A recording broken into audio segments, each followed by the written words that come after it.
All right, because we're going through.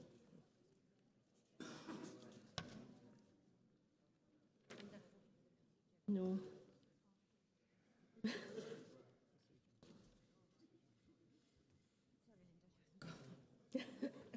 Thank you.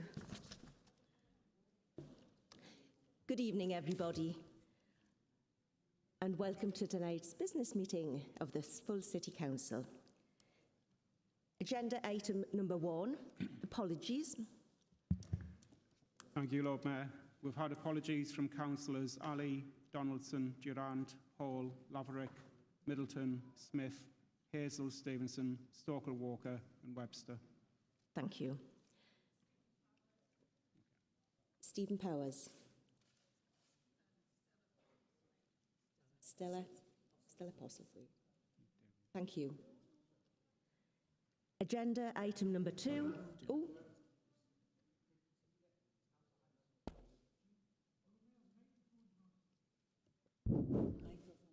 Yeah? Can you not hear us? Oh. Agenda item number 2. Councillor Haymarsh. Right, thank you. Is that everybody? Agenda item number 2, minutes of the previous meeting. Does Council agree the minutes of the meeting held on the 6th of July 2022? Councillor Higgins?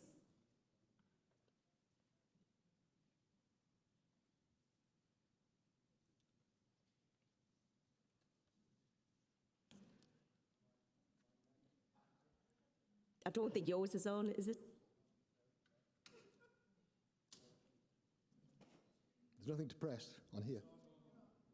Thank you, you're on now. Yeah. Right, it was just an item then that appears on the minutes. I realise that you can't kind of capture things verbatim and just generally it's trying to pick up on the important points. But in view of the fact that we're going through a lot of review about scrutiny at the moment, I just felt that my comments in the last meeting when we were discussing scrutiny aren't quite accurately reported or recorded.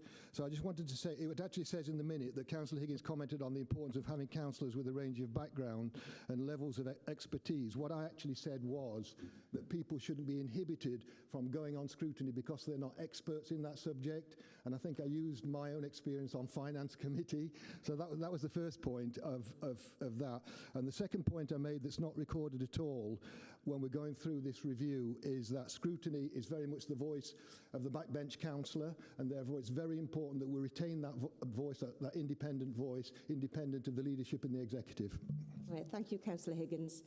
That's noted. Apart from that, does Council agree the minutes of the meeting held on the 6th of July?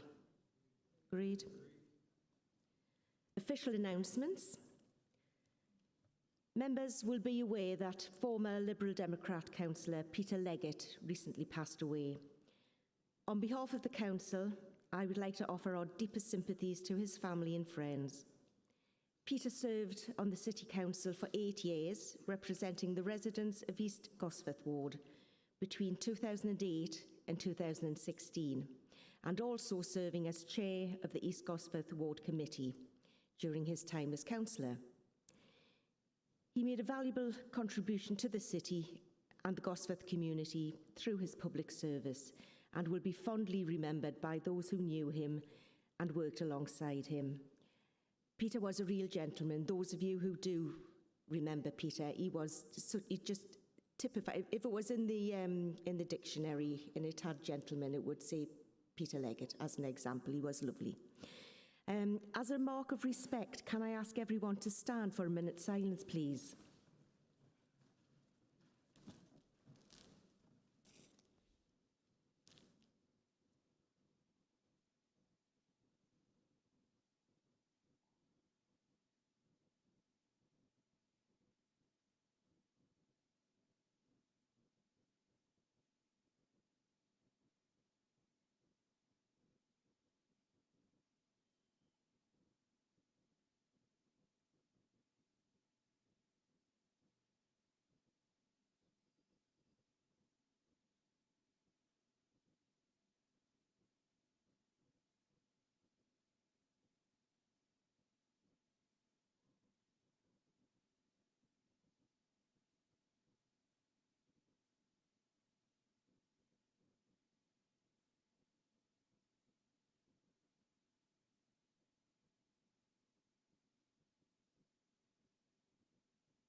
Thank you.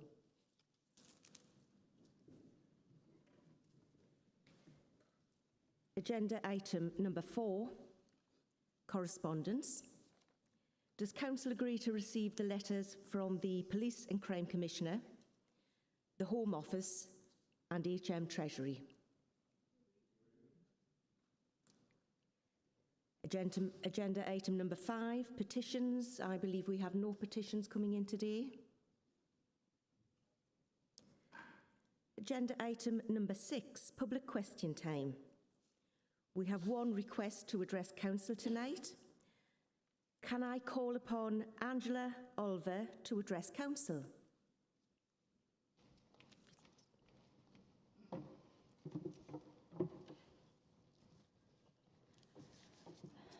Right. As leader of this council, you have stated that your administration will listen and act on residents' concerns. You have gone on further to say, since you have taken leadership of the authority, that you have pressed the reset button and the council will review everything. As much of this is in the local press, on a video link you recently stated you have a very open policy and that you were very keen to hear from us about our suggestions about how you can do things better. You know best, or should I say we know best, and we are here to listen, is what you said. Councillor Kemp, these are your words, and I am here today to ask you why at the People's Forum about the West Denton Association Fields, we the residents were not asked whether the land should be sold or not. What, if any, consultation took place during the global pandemic? The land is contaminated and has carcinogenic substances, which is safe if not disturbed. So could you assure us that your words were genuine, and if, in view of the above, together with all of the communication that you have received to date, that you will intervene as leader to place the development of this site on hold? Could you also let the people of Denton and Westerhope know whether the West Denton Association fields have been sold or not, and if it has, how much it has been sold for? Thank you. Thank you, Mrs. Oliver. Could I now call upon the Leader of Council to respond?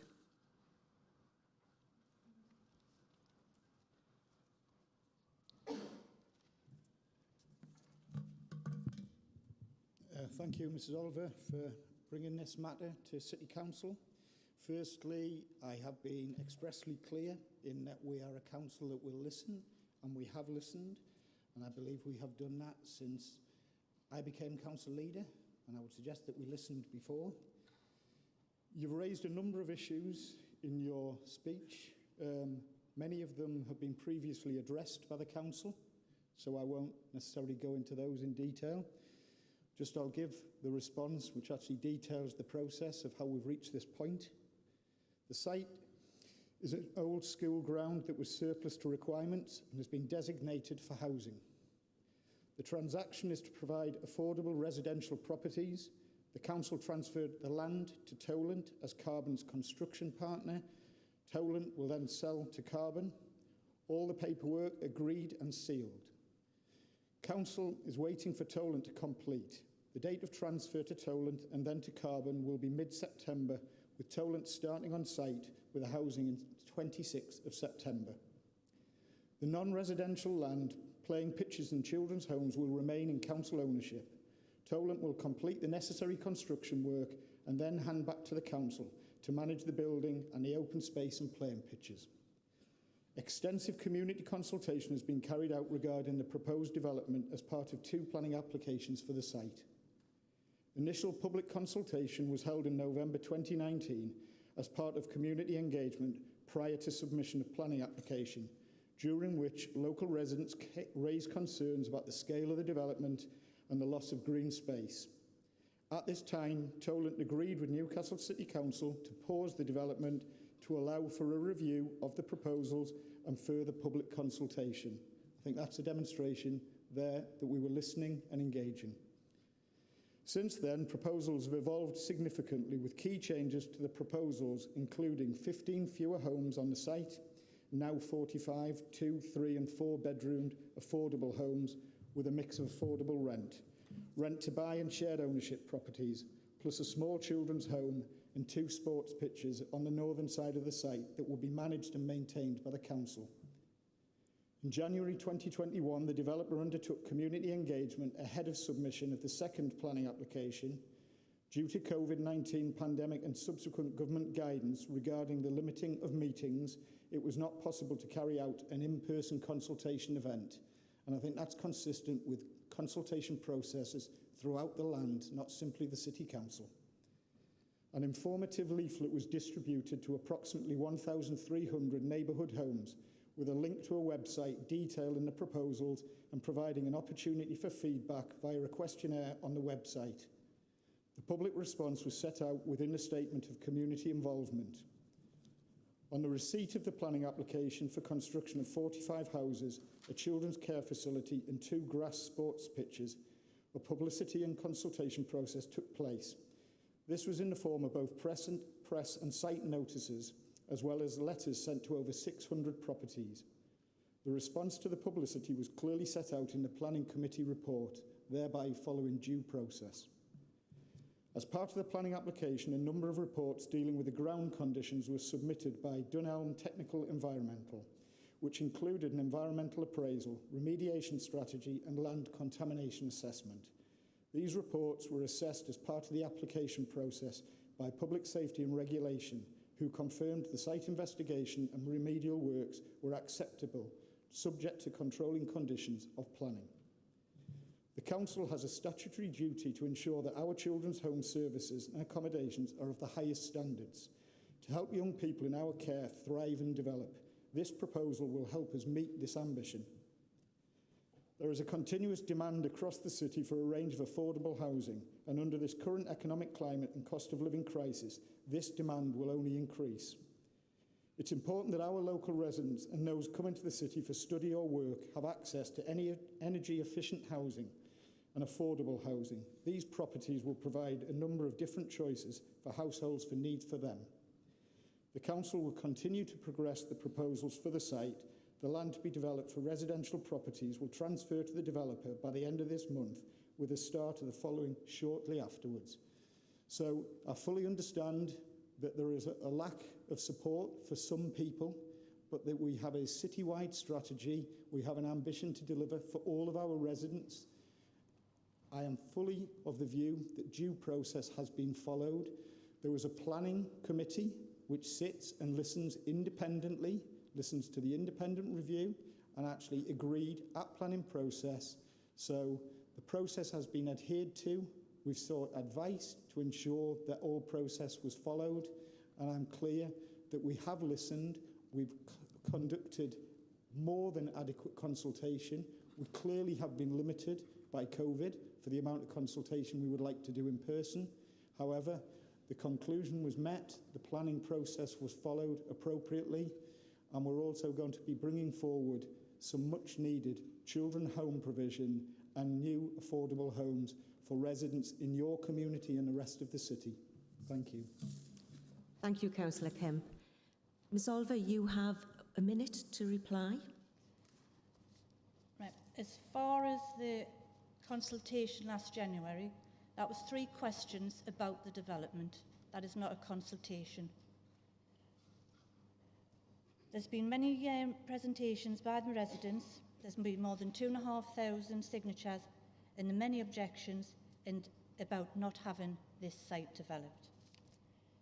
Councillor Cook said at the Planning Committee meeting that he'd never in over 10 years seen anything like the lack of transparency and openness in regard to this application. You stated when appointed as the new leader of the council that you intend to revisit and review previous decisions. Surely you should put this on hold and actually have a proper consultation with the residents, not a 3-question consultation. That is not fair on the residents of West Denton. Taking away a field that is used by all of the residents in West Denton, that is the last playing field. The only other field is a private one which you have to pay to use. The park that they're saying that is going to be a park, Ms Oliver. that is 3 hills opposite Morrison's on a main road. Thank you. Thank you. Thank you, Ms Oliver. You may now leave if you like, or you leave, okay. Under the Standing Order 11G, I propose that the sale of land is transferred back to Cabinet to review the decision to transfer the ownership of the land. The land was identified for housing development before the pandemic and before this council declared a climate emergency. Thank you. That's noted.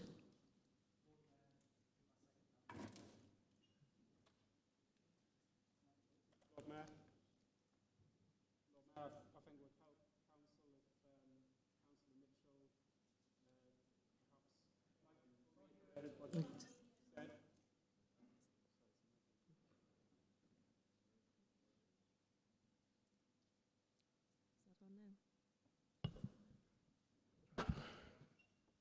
Sorry, Lord Mayor. I think it would help Council if Councillor Mitchell reiterated what she was proposing.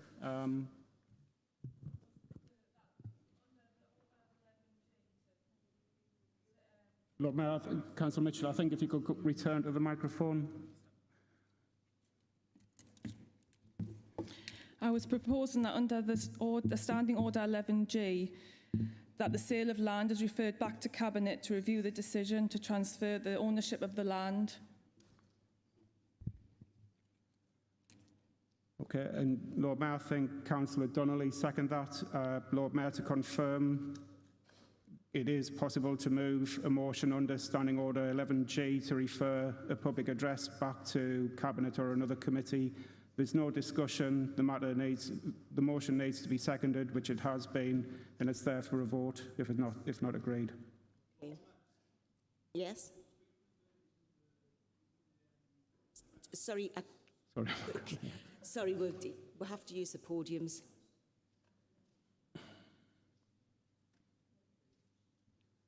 Lord Mayor, is this one? Can you hear me on this one? Yes. What's being moved isn't a referral of the address back to Cabinet, it's the referral of a specific sale of land. I have some clarity on what's actually being proposed. There seems to be two different things being discussed here. Lord Mayor, I think the address was about the sale of the land. So I think, I mean, it's a matter which can be referred back. But as I say, it's a matter to be voted on by Council without any discussion. Right, colleagues, can we vote? Can we take a vote on this?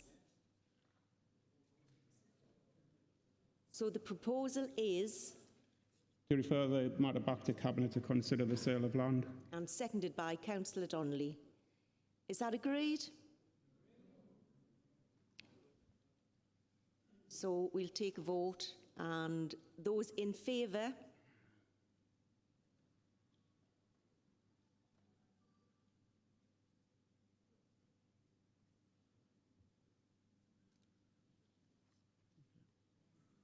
Rejected. Is that everybody? No? All right, this quite... Okay, yes? You pressed the wrong one, did you, Councillor Lambert? Oh,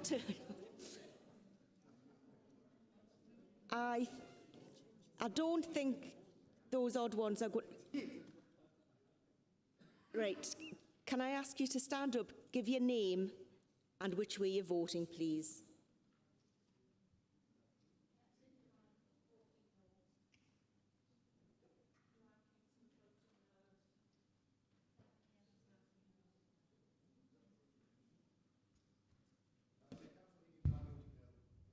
Councillor Wood? No.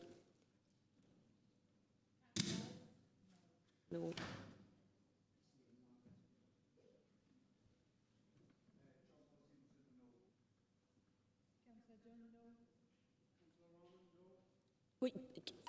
This is people who haven't been able to... Yes, we don't want a double vote.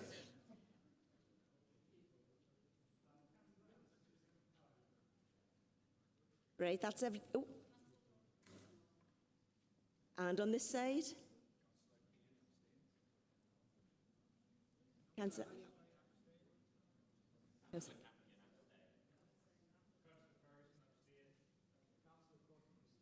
Councillor Huddard? Councillor?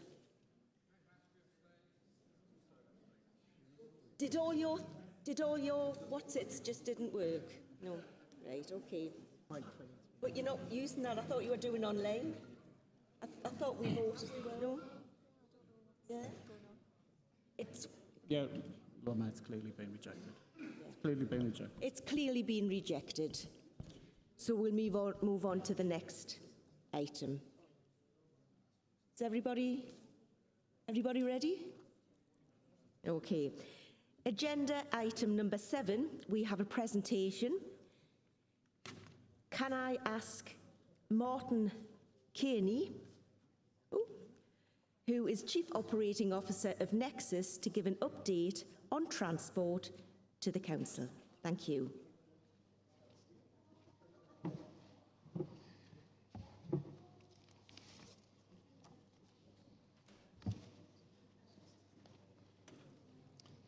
Thank you for inviting me here tonight to present to you. So a bit of background, I recognise that there's not many people in the room that have met before. So I've now been with Nexus just over 2.5 years. Unfortunately joining 6 weeks before COVID, so I do apologise. My background is originally a railway man going back to British Rail in 1989. I've held roles such as Head of Operations at Northern just over 10 years ago, Managing Director of the Auckland Rail Network as we electrified and implemented a new fleet of trains, and Managing Director of Sydney Ferries, which is probably Australia's most iconic transport operation and holds quite significant industrial relations challenges in an environment. After winning that contract, I came back to the north of England, specifically for the exciting projects available at Nexus. However, none of us expected COVID, and as such, I'd like to give you a bit of an update of how we are recovering. With regards to patronage recovery on Metro, we're very proud to state that Metro is probably the strongest recovering transport operator in the UK and beyond. That doesn't mean we're carrying the most percentage of customers now. It means our customer base came back extremely quickly and faster than other transport operators. What does that tell us? It tells us the people of the North East absolutely need the Metro and rely on it to get about their everyday life. Currently, our patronage is about 84% of pre-COVID levels. We've also seen an improvement on revenue. So we've introduced mobile ticketing for Android phones, which has been a success so far, and introduced offers such as Take the Kids for Free, which has been a fantastic offering throughout the region and has so far provided over 200,000 additional journeys on the Metro since introduction last summer. Our revenue is healthy at 88% of pre-COVID levels. None of these are back to pre-COVID, but are actually progressing probably better than the heavy rail at the moment. We've taken action to introduce new measures across the Metro to deal with what was earlier this year a significant increase in antisocial behaviour. You will now see more customer service advisors across the Metro. For an example, at Haymarket, the gate lines used to be left open after 6 o'clock in an evening. They're now open till past 11 o'clock at night, increasing the revenue coming through and providing reassurance. We spent £1 million on a new security team, but is 24 security guards each day, and back in April was refusing travel or removing over 700 people per week from the Metro for antisocial behaviour. I'm really pleased to say that that's below 200 per week now, so we're now seeing significant improvements. With regards to our bus services, patronage on bus is lower than the Metro, but is still recovering well. Our secured service patronage and revenue are both performing better than target for this year. We've experienced commercial service cuts, and we've had to react. Nexus introduced a rescue package, including a recast of a network of local services to the worst affected areas. This has cost more than £5 million, which has been met by a combination of Nexus's recast-based budget and the local transport fund for recovery post-COVID. This is sustainable until about 2023, when we are expecting and hopeful that BSIP will bring in additional funding to continue that success. Our Shields ferry has recovered very well, however, is often weather related, and as we know, we've had a good summer. So patronage is 27.8% above our target and revenue 16.2% above. We've submitted a £10 million levelling up bid, which will see the existing landing for the North Ferry decommissioned and relocated to the Fish Quay. With regards to our exciting projects as we go forward, the new metro fleet, we've got a very good relationship with Stadler, who are providing and manufacturing our new fleet. The first train is due to arrive in November this year and is expected to go into customer service July next year. We will then enter an 18 months period of the new fleet integrating with the old fleet. I say 18 months, we will have some bumps in that road. No fleet is introduced on time exactly as per the plan. We know there's challenges with shortages of computer chips, similar to what you have in the automobile industry, but we're working closely and we'll manage that as it comes about. A new Gosforth depot is nearing completion and should be ready for the end of the year, opening and unveiling a new train and a depot together early in next year. The new fleet is expected to reduce our high voltage energy by 30% at a time when we really need that to take place. Metro Flow. So a project that will double track towards South Shield, but benefit the whole of the metro system by giving us the ability to operate a 10-minute frequency throughout the system. The 3-month blockade begins on Monday next week and carries out until early December. Critically for me, a lot of our work we're having to do now is about our people, about inclusion and about diversity. We are struggling to recruit into key roles, which isn't just Nexus and Metro, this is across the industry. We've got an ageing workforce. 38% of our workforce are over 50 years old, and only 14% are under the age of 30. We're predominantly white male workforce. I feel a bit of a hypocrite stood here today talking about this. Only 26% of our workforce is female. I'm pleased that 37% of that 26% are in leadership roles across Nexus. We need to widen our net with recruitment. We need to look at our inclusion and drive our diversity. We need a service and we need a workforce that actually will mirror the communities we serve. We're supporting women, we're supporting the LGBTQ+ community as we work forward, and we are celebrating cultural events across the Nexus network.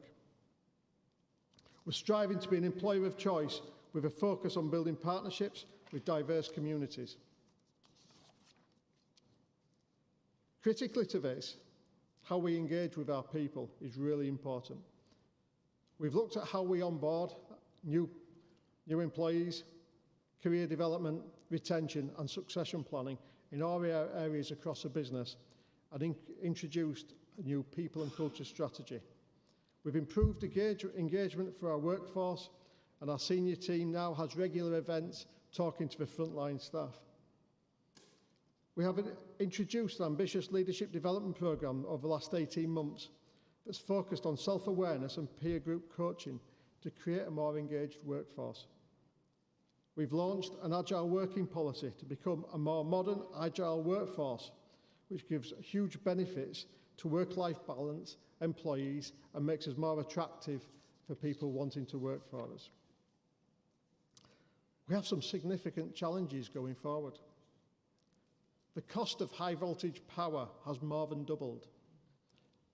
The cost of living to our employees is a concern of mine, as I'm sure it is a concern of yours. Ensuring that we balance our finances to make sure we keep operating services, providing a reliable network and looking after our team is critical to our success. We continue with working closely with the DFT to bring in more capital funding for renewals across the metro network.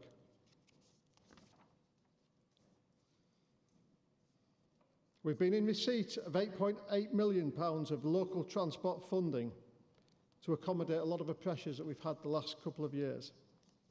But as we go forward, we've had to challenge ourselves and look at doing things differently.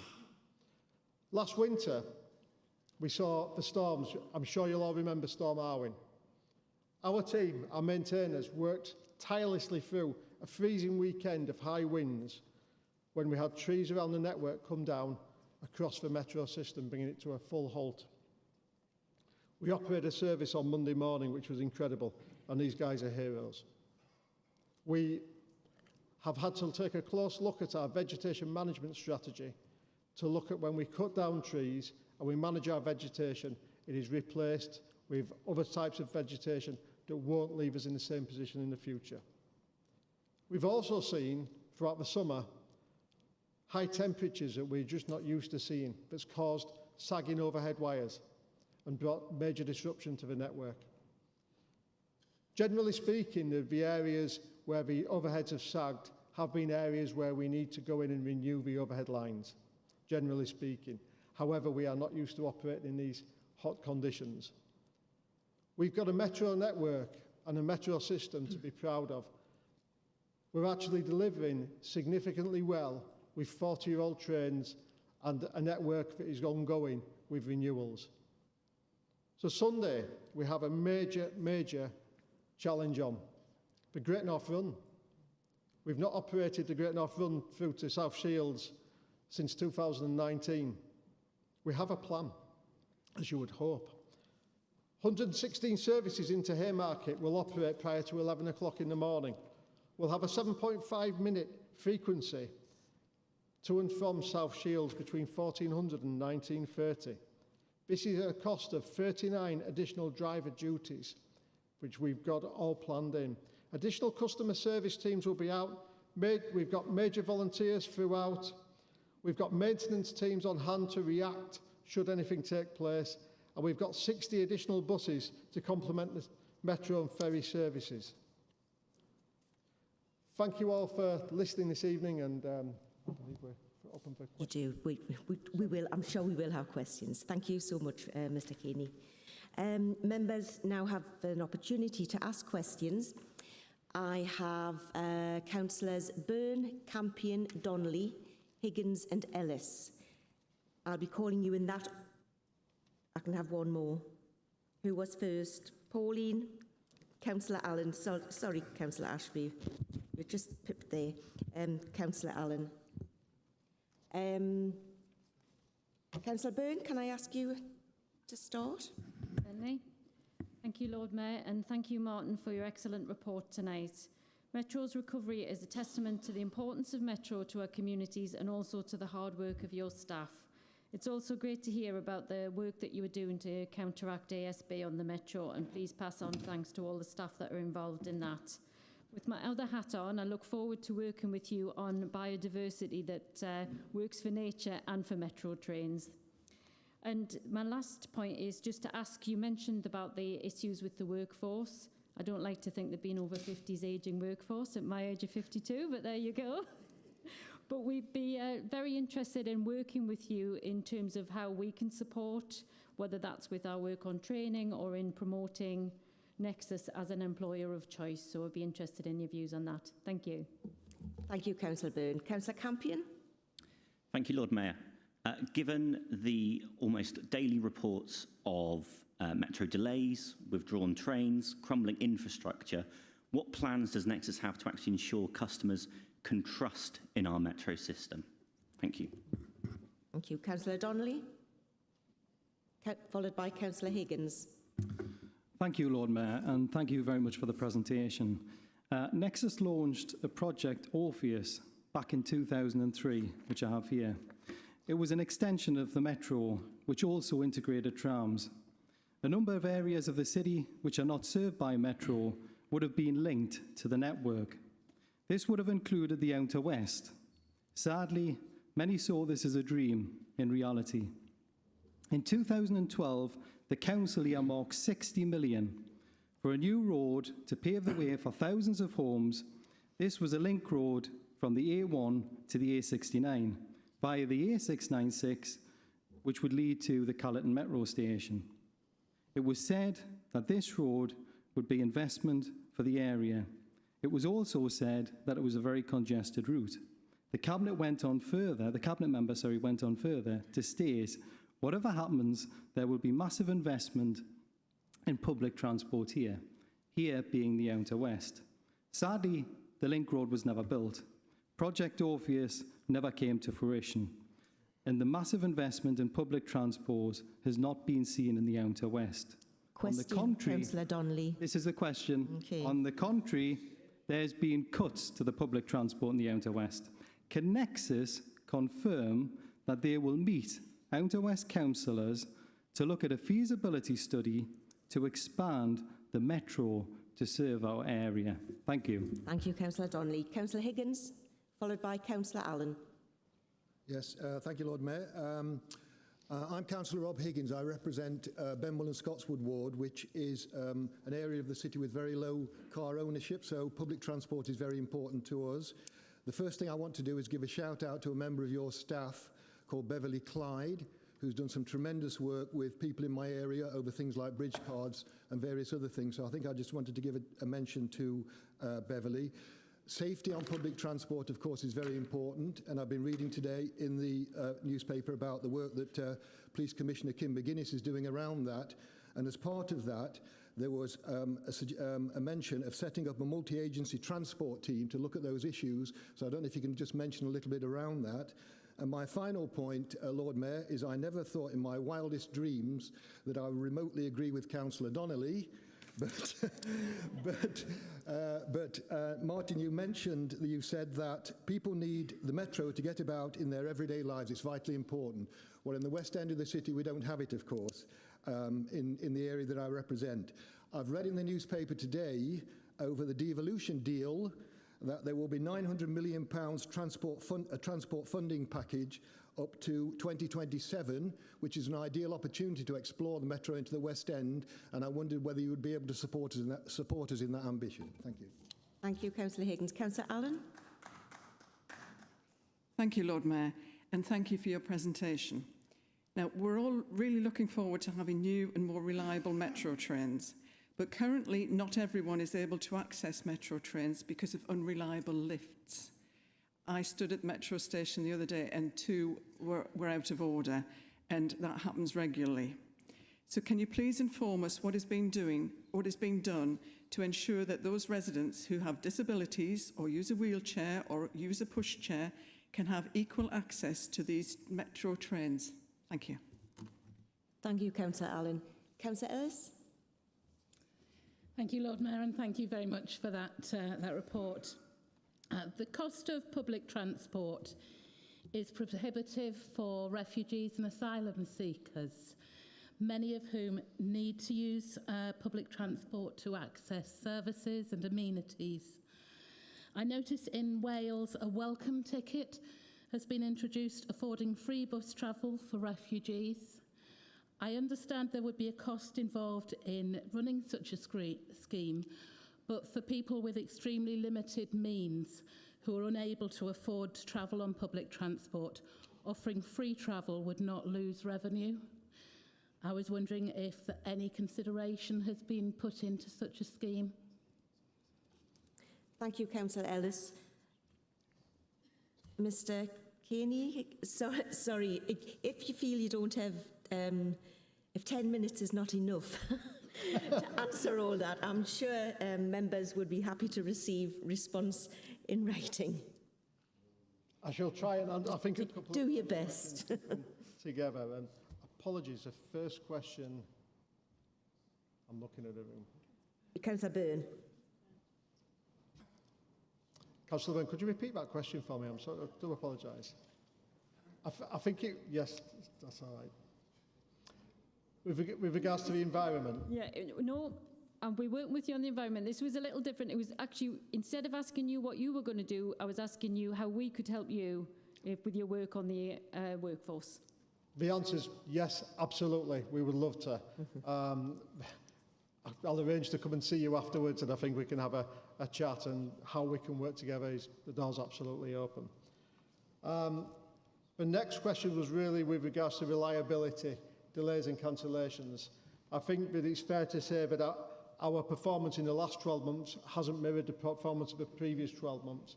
Yet we do have had certain days where the metro has been absolutely shut, mainly due to either the high winds or the extreme heat we've had. Underneath that, we do have a 40-plus-year-old train service, which will be replaced gradually from July next year. So critically, it's about going through the plans that we've got in place over the next few years, continuing the infrastructure replacement, and that's the confidence that we have. We have a plan, we have some exciting projects that can increase frequency and that can bring in a brand new train that I've been on, and I can say it'll be phenomenal for our customers, and it's making sure we've got a reliable service in the next few years. It's also working closely with Stadler, who are doing our maintenance today, to ensure that our reliability doesn't drop. And I can say that we've got a very good relationship, and that the trains are performing to the contractual standard expected at this stage. Infrastructure, it's access to the network to be able to renew old infrastructure, and that continues week in, week out. The third question was regarding, I must apologise, I'm not aware of Project Orpheus. I think the question was, will I meet you and talk to you about an extension in the West? Absolutely, I'll meet you. I'll meet anybody, no problem at all. I can't give any promises. I have to say that it wouldn't be my decision on extensions. That would usually go for the Joint Transport Committee. But meet and talk and understand a little bit of a background, that's absolutely no problem at all. Devolution. The next question was regarding devolution.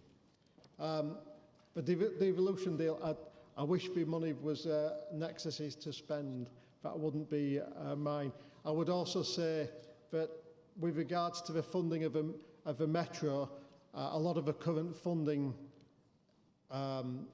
arrangements are expected to continue, at least in the short term, where we'll still receive capital from the DFT. Question regarding lifts and accessibility. I'd like to take some more detail and give some actual feedback and take that away, if that's okay from here. If we can have some locations as well, I'll specifically chase that up, not a problem.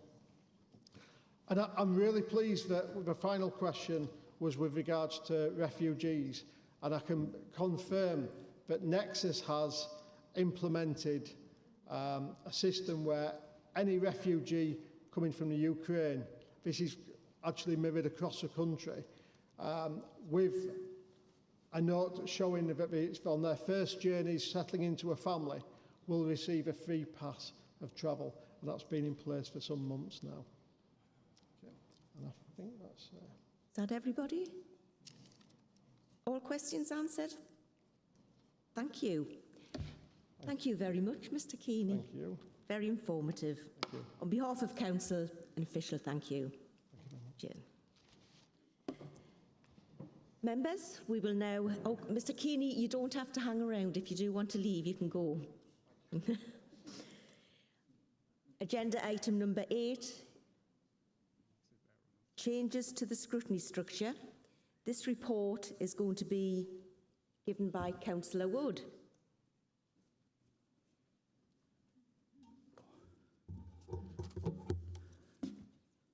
Thank you, Lord Mayor. Just at the beginning, when people get up to speak, I'm having difficulty because these things aren't working too well. They're not working? So, well, no. Yes, yeah. It's intermittent. You know? Right. But I did ask the management of the Civic Centre what we're going to do about the acoustics in the council chamber, and they said they were going to set traps. So that's it, right? The old ones are the best. Okay. Right. Okay, Lord Mayor, when the new administration came in May, okay, one of the first things that they wanted to do was place emphasis on the democratic participation and engagement across all members of council. And this report is a result of that participation. There have been both the Constitutional Committee and the Overview and Scrutiny Committee have considered, discussed and endorsed the changes. There was also a meeting last week where all members were given the opportunity to attend. There was a question and answer sheet given out with that. And what's happened there is I'm quite surprised to see this amendment on the table tonight. At the Constitutional Committee, Councillor Cott was there along with other members of the group, and this was never mentioned. There has been lots of opportunities for the amendment to be mentioned, Lord Mayor, and what I would like to do is to move the report and not in favour of the amendment. Thank you, Councillor Wood. Councillor Gray, you are seconding the report. Would you like to reserve the right? Okay, thank you. Can I call upon Councillor Kane to move the amendment? Oh, one moment, please. Councillor Councillor upgraded you. Mr. Softley would like to speak. Thank you, Lord Mayor. Just before Councillor Kane presents the amendment, I think, just to be clear about the amendment that is actually on the agenda, it's on the supplemental agenda which was circulated electronically, but I think it would assist Council if Councillor Kane could perhaps set out his amendment so there's no ambiguity. Right, thank you. The amendment as I submitted, although there was some debate over the exact content, was to add the following subparagraph after subparagraph 4.4 to read Climate Change Scrutiny Committee. The current Climate Change Committee will become a scrutiny committee to demonstrate the Council's commitment to net zero targets. I did raise this at the last Council meeting in the questions about the scrutiny report last year, so I have raised it. I couldn't take part in the Q&A last week because I was at Climate Change Committee. And when I'm at Climate Change Committee, 2 or 3 times I've been asking questions about progress, about update reports, which we have now got, but I've been told 2 or 3 times this is not a scrutiny committee. To which the only sensible response is, why isn't it? You know, what is the purpose of so much councillor and officer time if the committee has no teeth, if it is just a talking shop? We are a third of the way through the period of the target of net zero by 2030 from when Councillor Taylor brought her motion to Council. Progress has been incremental at best. If we are serious about the climate crisis, is it not time to give this committee some teeth? Thank you, Lord Mayor. Thank you, Councillor Kane. Councillor Taylor, would you like to speak now?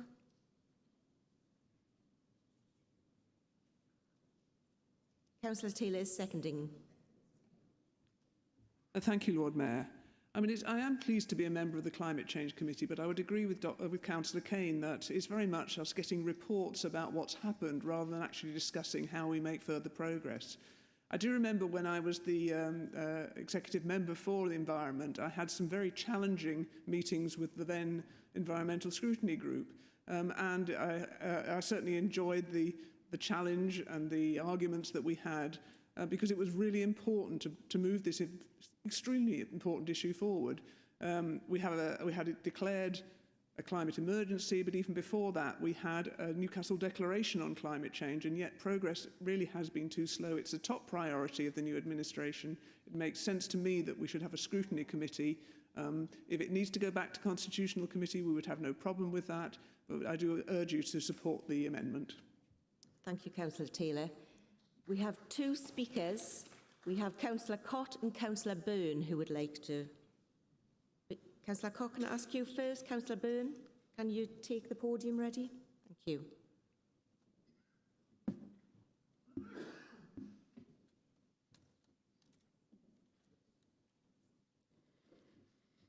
Okay, thank you very much, Lord Mayor. Thanks for moving the report as well. There are a number of things to say about this. First of all, I wanted to talk about the substance of the report, which I think sets out a new way for scrutiny. It does incorporate the views of overviewing scrutiny. We had a discussion around that, and a number of those issues that we discussed are reflected here. One of the key aspects which I would draw out, which I think is something that we can really embrace as a council, all non-executive members, is this issue about policy development. Policy development being a really key function, which is highlighted in the report. So I hope we're going to be able to develop that.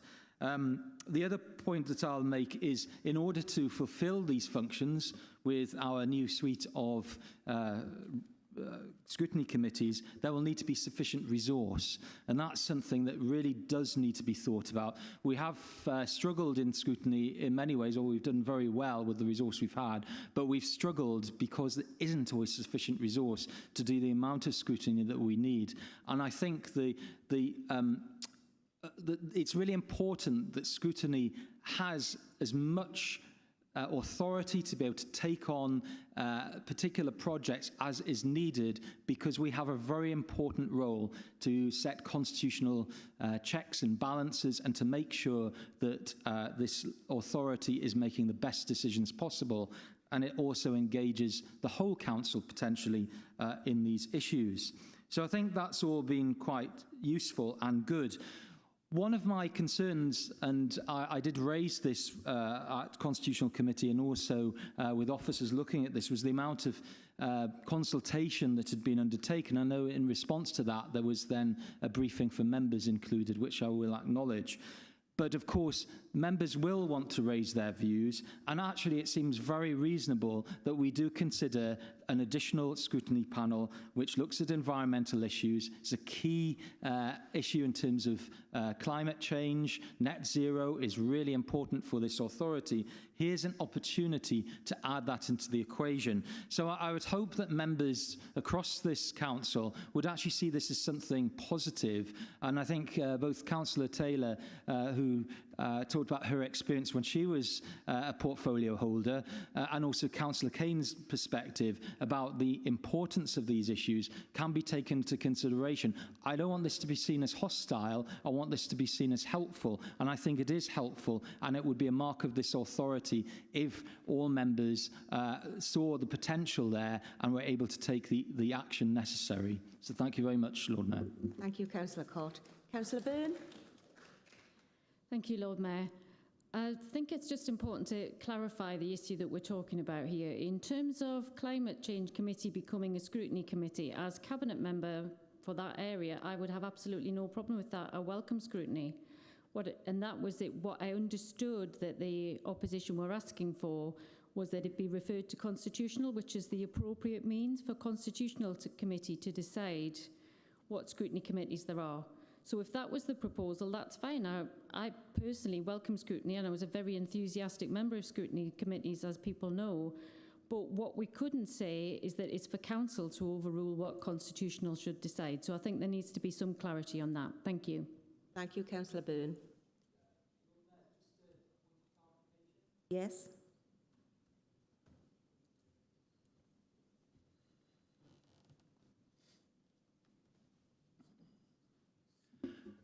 I believe there's some confusion over what the amendment was supposed to be. We did put in a proposal, and we were then told that for constitutional reasons it would need to be referred to Constitutional Committee. And now we seem to go back to the existing proposal. I would welcome any advice about that, and it does seem to be adding a little bit of confusion to this issue, and I want this council, if possible, to come to a view which reflects the views of backbench members in particular who have raised these issues and are really concerned about the possibility of making sure we have a whole suite of scrutiny committees. So I appreciate some clarification about what the correct process should be. And Councillor Byrne's comments there just kind of raised the point, and we were a bit confused about that. So thank you very much. Thank you, Councillor Cott. Mr Softly.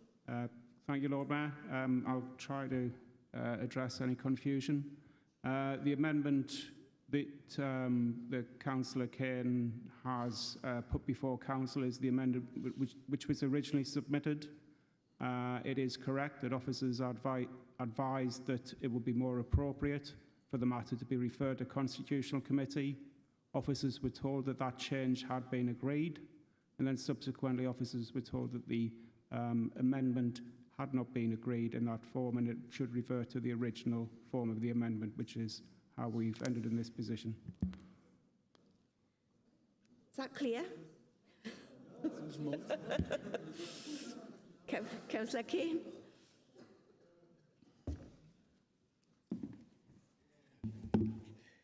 Thank you, Lord Mayor. In the interests of cross-party agreement, would it be possible to amend my amendment to read that the Council requests that Constitutional Committee consider converting the Climate Change Committee to the Climate Change Scrutiny Committee?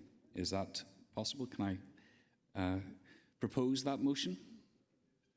Councillor Softly. Mr Softly. Thank you, Lord Mayor. I mean, it's quite unusual, but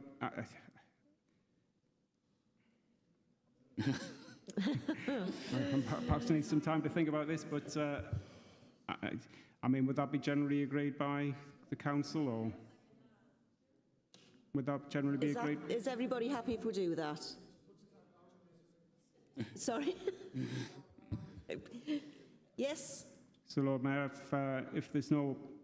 I mean, in terms of the process, I'm just conscious that Councillor Gray reserved the right to speak, and obviously there's a right to reply for Councillor Wood. But as I understand it, that the amendment is to refer the matter to Constitutional Committee for consideration as to whether the Climate Change Committee should become an Overview and Scrutiny Committee. Does that seem to be generally agreed by Council as the matter that's to be considered? Yeah? Yeah. Is everybody happy for that to happen? Councillor Gray, would you like to say anything before? Aye, go on. As long as it's been requested that it goes back to Constitutional, that's fine. We need the opportunity as members of Constitutional and also as a member of Climate Change to discuss the changes that may take place, including, as Councillor Cott has said there, opportunity that his committee had to discuss the changes. And if that's what's being proposed as the amendment, I've got no issue with it at all. That's my understanding. Is that right, Councillor Kane? Yes. Yep. Thank you, Lord Mayor. Councillor Wood, did you want to say anything else?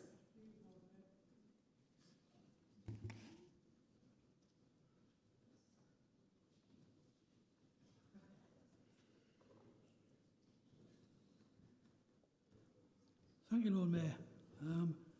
I've been in this chamber for quite a few years, and that's the first time I've seen someone move an amendment and then try to amend that amendment. And, you know, the amendment before us is, you know, are we making a record for something that could happen in the future to say, well, that was amended. So, but as Chair of the Constitutional Committee, I'm quite happy for it to be discussed. But also the fact is that I'm just really surprised that it's taken all this time to come here when it could have been raised in other arenas. And so that really is the Constitutional Committee and the Overview and Scrutiny Committee, and but if that's what people are saying, go back to the Constitutional Committee with it. But I do not want to tread in dangerous ground by amending an amendment. Okay. Thank you, Lord Mayor. Thank you, Councillor Wood. So, the original proposal, the amendments to the original scrutiny policy, or is everybody happy with those? This is the only issue that there's any contentious. Well, there's not now, is there? So everybody's agreed with that. Is everybody happy? Yes? Okay, great. Right, we'll move on. Agenda item number 9. Members' questions. We have 2 oral questions which have been submitted and have been put out, set out in the agenda. The first question is from Councillor Huddart on the right to buy social housing. No, it's not. This isn't. Is it not? The oral question is to Councillor Irim Ali. The oral question set out is from Councillor Huddart to Councillor Ali. As Councillor Ali is not here tonight, Councillor Frew is going to respond on her behalf.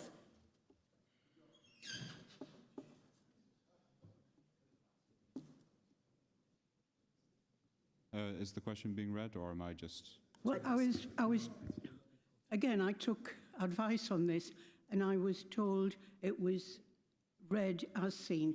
I'm assuming that you've read it, and you've read the question.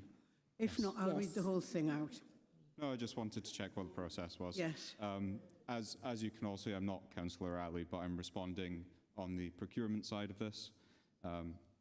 So first off, I would like to apologise to everyone who is having problems with lifts in local authority housing. I've been dealing with people who I've been having difficulties with myself. It's quite difficult if you have got some kind of mobility difficulties and you are not able to get in and out of your home. It needs to be fixed quickly, and unfortunately the contract that we have at the moment has not been performing to the standard that we would hope. There has been some wider problems in the industry around skills, parts, and it's not just the council that has having problems with this. Many other social housing organisations have been struggling with this, and as we have heard, the Metro as well. Some of our lifts are old, and we've been mending and making do to extend the lifetime of these, and safety remains priority on this. We have a replacement programme, and we would like to replace lifts to have the newest and best lifts, but we simply do not have the resources across the last 12 years of austerity, and this is a long-term issue.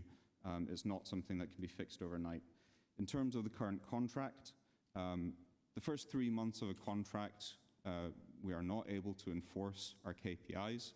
There is a handover, and officers have been meeting weekly with the current contract holder. We are now past the first 3 months, and so discussions have been more robust, and the requirement for the contractor to deliver to their KPIs is something that we are now pressing more effectively now that we are able to. There is a long process in which we can increase the strength of this, and the ultimate end is a breach of contract. Nobody wants to get to that point, no supplier wants to get to that point, and we don't want to get to that point. So we hope that performance improves in the coming weeks. And I'm satisfied that the procurement officers are doing everything that they can do to engage. They have set out to me quite clearly what actions they've been taking, what they've been discussing with the company, and I think it's quite reasonable, the position that we've been taking. But again, I am sorry to everyone who's had difficulties out of this. Councillor Huddart, you may ask one supplementary question. Yes, thank you for that explanation. We are aware of those problems, which is why I raised the question in the first place. But I'm not sure if you fully answered what steps Councillor Irim Ali has taken to revise or replace the contract, but I'm glad to see that there are moves in that direction. However, my supplementary question, and I realise you're not Councillor Irim Ali, was to ask if Councillor Ali had actually been to visit any of the high-rises affected by these lift problems and spoken to the residents or their families or the staff who've been involved in this problem. Well, now, I'm not sure if you cannot know answer for Councillor Ali, but I will say myself, I've been dealing with people struggling with these lifts. I've heard very clearly the problems this has been causing them, and I've been hearing it from people in housing that's not controlled by the authority. I really do sympathise with the problems that it's causing. Well, I'm sure that someone will ask Councillor Ali on my behalf if she has visited any of them. Thank you. Councillor Cookson, you had a question?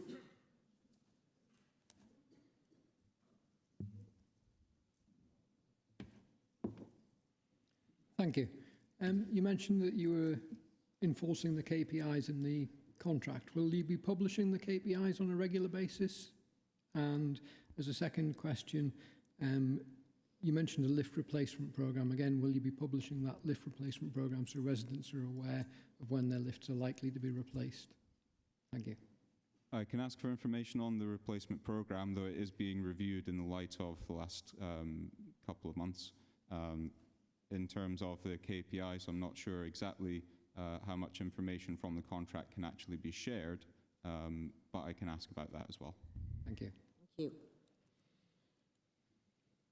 For the second question, I'll call upon Councillor Copley to reply to the second oral question from Councillor Morrissey. This is regarding Deaton review into the educational inequalities.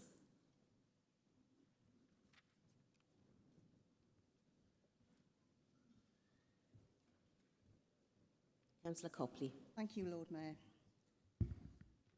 Again, I assume everyone has... Sorry, can you all hear me? It's a bit high. Is that okay? I read with interest the emerging findings from the Deaton Review, which is part of an ongoing 5-year programme. This is the actual report, which is quite a weighty tome, and it's got an awful lot of information in it. The review covers a wide range of socioeconomic factors, including education. And the education inequalities element of the review, which is the document I've just shown here, summarises the evidence taken by the reviewers. The Education Inequalities report is very clear that today's education inequalities are tomorrow's income inequalities, and I think we all appreciate that. Put simply, education is a key route out of poverty, a long-standing principle of the Council. Therefore, improving educational outcomes for all children remains a key priority in creating an equitable education system in Newcastle. More than this, the education achievement gaps between various vulnerable groups and their peers remains too large in the city, far too large, and this is where we should and will focus our efforts and resources as we go forward. The report outlines 7 guiding principles for national policy makers to support a more equal education system across the country. These are to look at the education system as a whole. Early intervention is important but must be followed up. We need to create opportunities for everyone. We need to invest in education to ensure people are making informed decisions. And education is not just about test scores. Education is much, much more than that. Educational inequalities cannot be solved by the education system alone, however. Whilst much of this report relates to actions the government needs to take, it's not within our gift. It is right to ask, what does this look like in Newcastle? I am pleased to say that our schools and wider partners are well on top of these principles. Let me give you a flavour of some of the work that's currently happening or is planned in the academic year ahead. Looking at the whole education system, for some time Newcastle and our North of Tyne combined authority partners have been focused on ensuring that every child gets the best start in life. This includes a laser-light focus on the first 1001 days of a child's life and ensuring that preschool and early years provision is of the highest quality. You'll remember our children's services have been rated as good by Ofsted, and that's recognition of that. The City's Promise Board, which is a school leadership gathering, ensures a clear focus on improving outcomes during the years of statutory schooling, including making sure that children and families are supported at key points of transition and on every stage of a child's educational journey.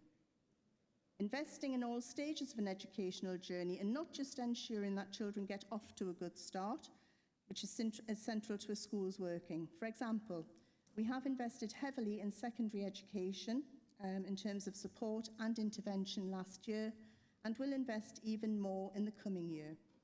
The Council and our wider employment and training partners agree that developing more opportunities for vocational pathways is important for the majority of our young people after statutory schooling is finished.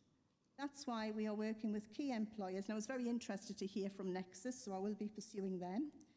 So that's why it's very important that we're working with key employers and trainers to create more traineeships, internships, apprenticeships than ever before. And for our Every launch, which has reinforced this work further. And there are key commitments as part of the Every plan as well that we have given.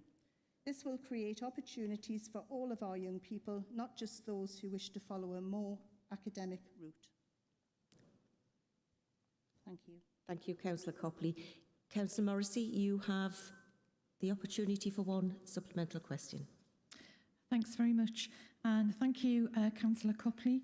It's very pleasing to see that the findings will be implemented within Newcastle as well, because as we know, regional differences make a huge difference. As we also know, differences in educational attainment emerge early in childhood and develop through an individual's lifetime, as has just been described. Even prior to beginning school, there are differences in children's cognitive and socio-emotional skills. During the school years, these educational inequalities crystallise. Only 8% of young people who were not meeting expectations in reading, writing and maths at the end of primary school went on to achieve pass grades in GCSE, English and maths. 8%. So, will the Cabinet Member tell us how many children within Newcastle who have started or are starting secondary school this week have not reached the expected reading competency for their chronological age? Thank you. Thank you, Councillor Morrissey. Thank you, Councillor Morrissey. What I will have to do with that, I haven't got those figures at my fingertips, but what I will do is I will follow up that and find out. We do know that reading levels across the piece are a concern, and certainly as children go through the school system, those measures become more marked, if you like, in terms of the benefit that children can get from their educational experience.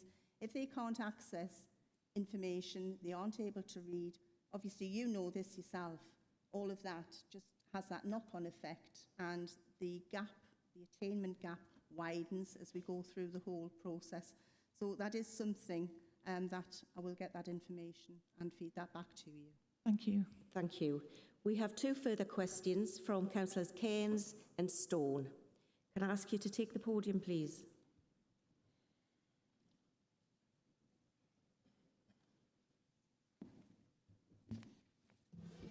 Thank you.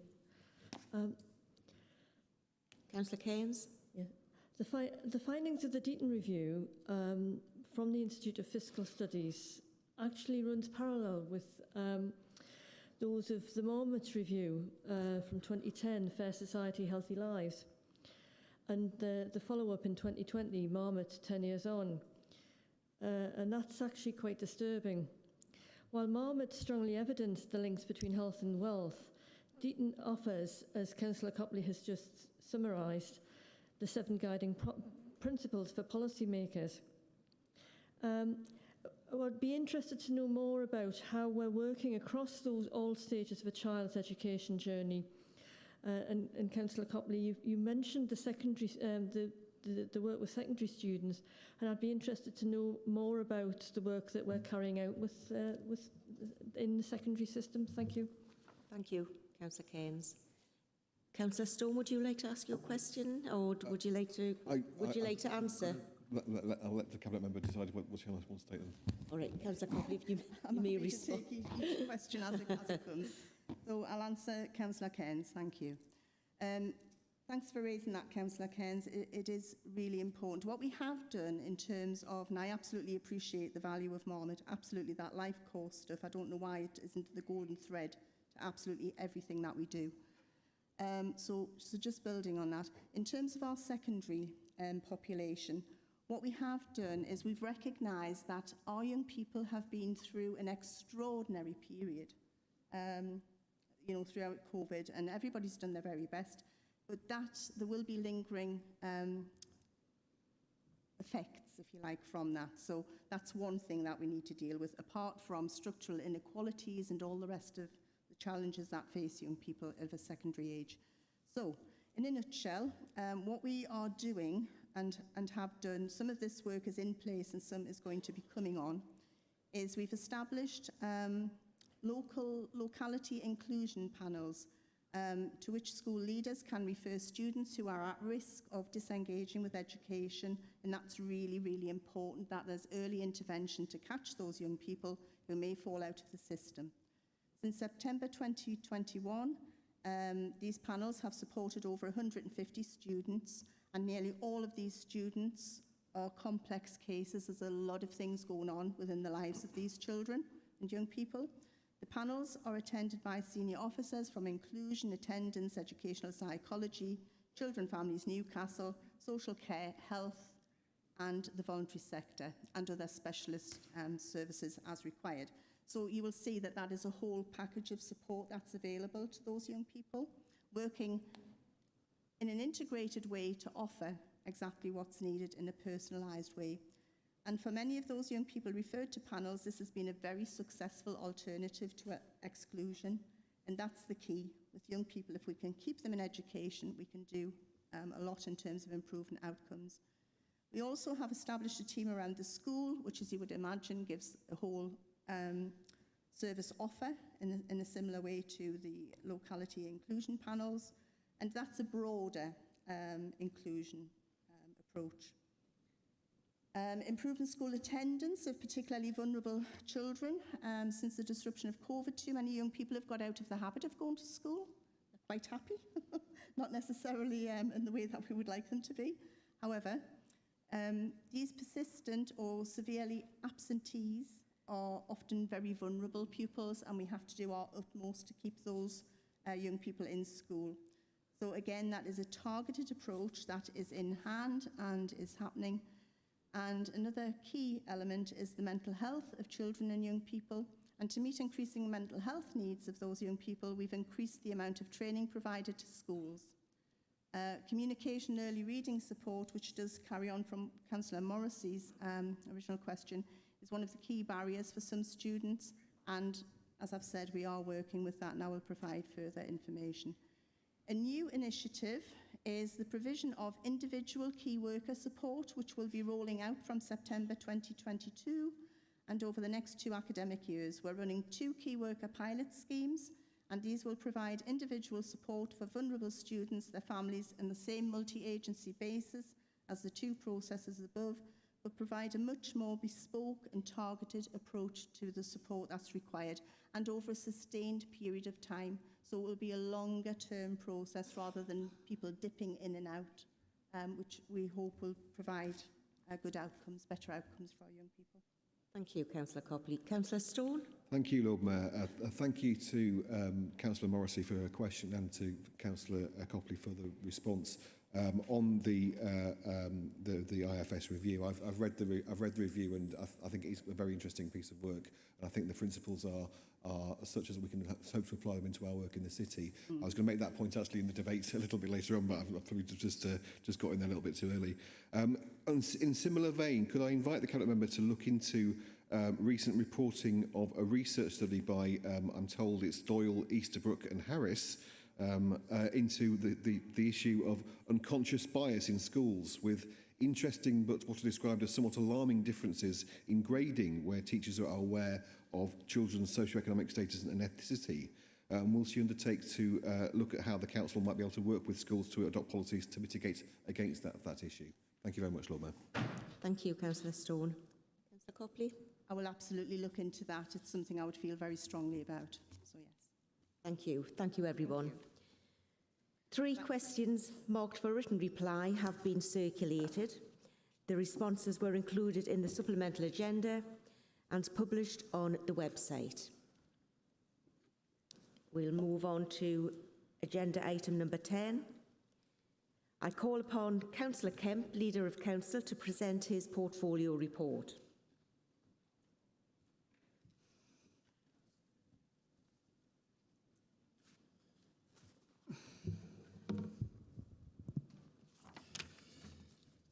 Thank you, Lord Mayor. It gives me immense pleasure and pride to be presenting my first council report as the Leader of Council. Who knew the unprecedented times we'd be facing, taking over the leadership of the council. The challenges are immense, but I equally believe the opportunities are true and very visible for us. And I think what I hope the report sets out is the scale of the ambition that the administration has to deliver for the residents of our city. We have a very resident-focused approach to how we're going to go about things. The report also, I hope, appropriately and accurately reflects the hard work and the successes of the former leadership and administration, so it is in two parts. I said, and I have said many times publicly, that we are a listening administration, so I'm not going to speak very long because I will take the report as read. There are a few reflections I would make. The challenges that we face are immense, as I've said.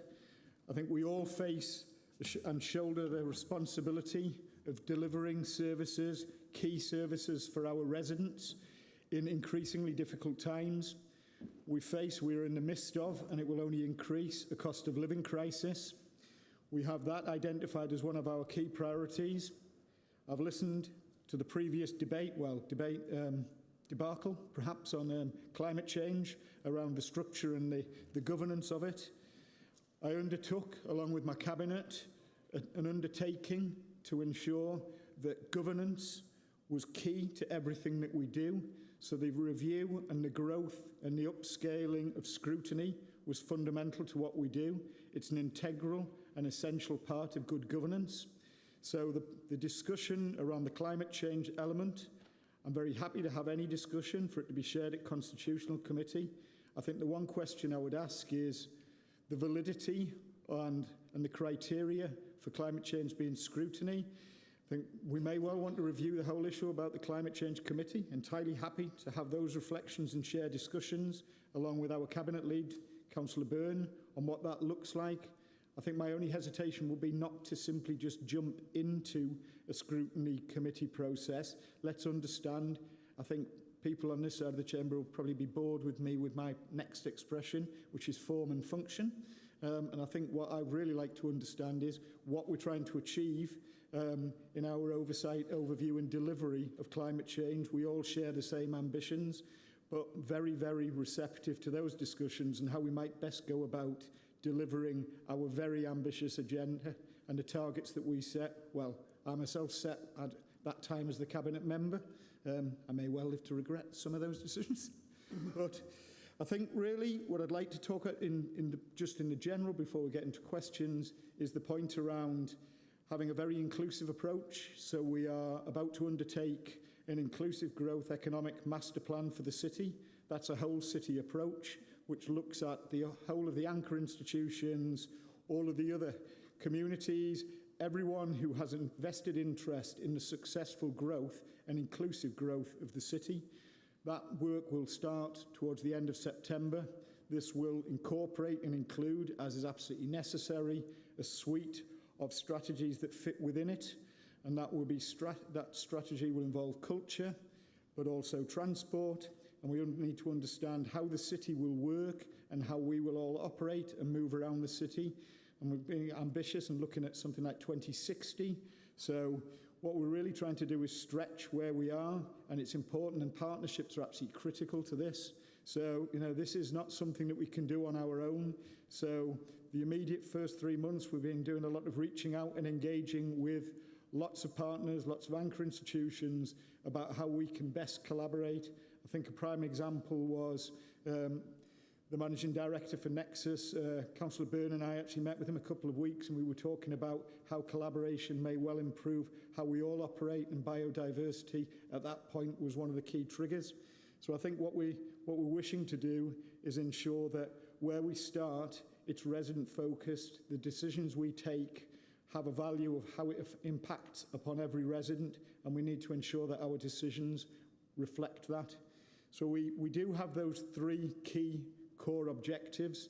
I think the one reflection I would have since we first identified them is, on reflection, I would adapt and adopt a new priority, which is not child poverty, it's simply poverty, because in many ways, child poverty is a consequence of poverty, so I think we need to expand it. When we look at the cost of living challenge that's facing us, those people who are currently not at poverty level may well be moving towards it, and the implications will ripple down onto children, but children themselves do not directly create and establish poverty. It's the family establishment that they're in, or the living environments they're in. So it's simply to expand it and recognise that our responsibility delivering core services and support to those most in need are not simply an age category, it's every citizen of the city. And I think on that point, Lord Mayor, I'm happy to take questions. Thank you, Councillor Kemp. We have 11 members wanting to ask questions, so can I remind councillors to ask questions rather than make speeches? We have limited time, so thank you. Can I call upon Councillor Sheraton first, followed by Councillor Cott, then Councillor Mitchell?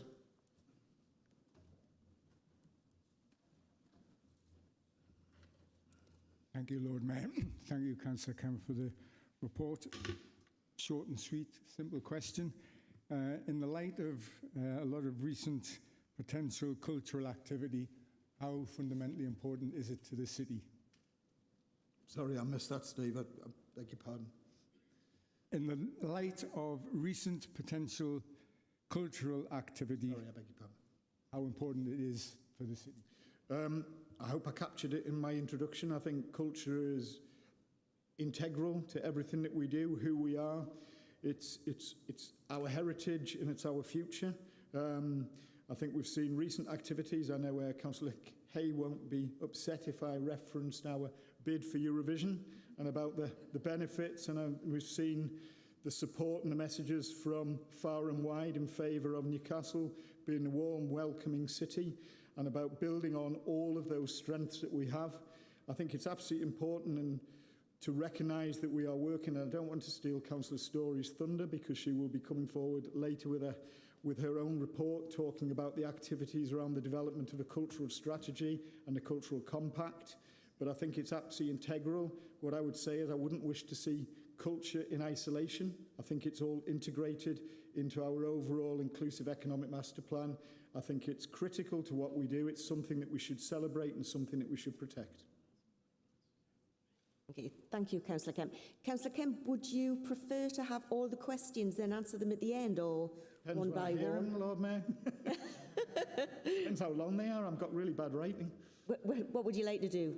Well, one by one? Let's take them as they come and we'll see. Right, okay. Councillor Cott? Okay, thank you very much, and thank you for your report, and thank you also for responding to scrutiny and also including comments from the scrutiny meeting. My question is this. One of your key priorities, Councillor Kemp, is tackling the cost of living. But your report shows that you're still really at the evidence gathering phase, and really something more tangible we would like to see just now. It's the opposition that's been making the headlines in terms of practical support in the last few weeks, and partners are commenting about the silo working and the lack of coordination in this area. Are you in a position yet to set out your clear approach, given that you've now been in power as leader for something like 100 days? Substance, of course, I think you'll agree, is more important than warm words. And blaming the government for all the problems isn't enough, particularly as Labour has been in power for a number of years, well, since 2011 in this city. So I'd appreciate any comments. Thank you very much. Thank you for the warm introduction and then the recognised response. So I would say actions are indeed better than headlines, Councillor Cott. So yes, we have been working long and hard with partner institutions. I'm interested and would appreciate any feedback that you care to share with my office around where questions are raised about silo working, because we are engaged with all of the anchor institutions. We are working with Connected Voice and others. And I think the issue is We all understand what the challenges are. We are looking at warm rooms. We are looking at activities around where there's opportunities to extend the openings of buildings to provide people with warm spaces, with access to activities. We are looking at across the whole council approach, but we can't do this in isolation. I appreciate the fact that you want to hear something, a headline now. What I would like to do is adopt a more strategic approach rather than rush headfirst into something without having a clear understanding of whether there's replication or duplication.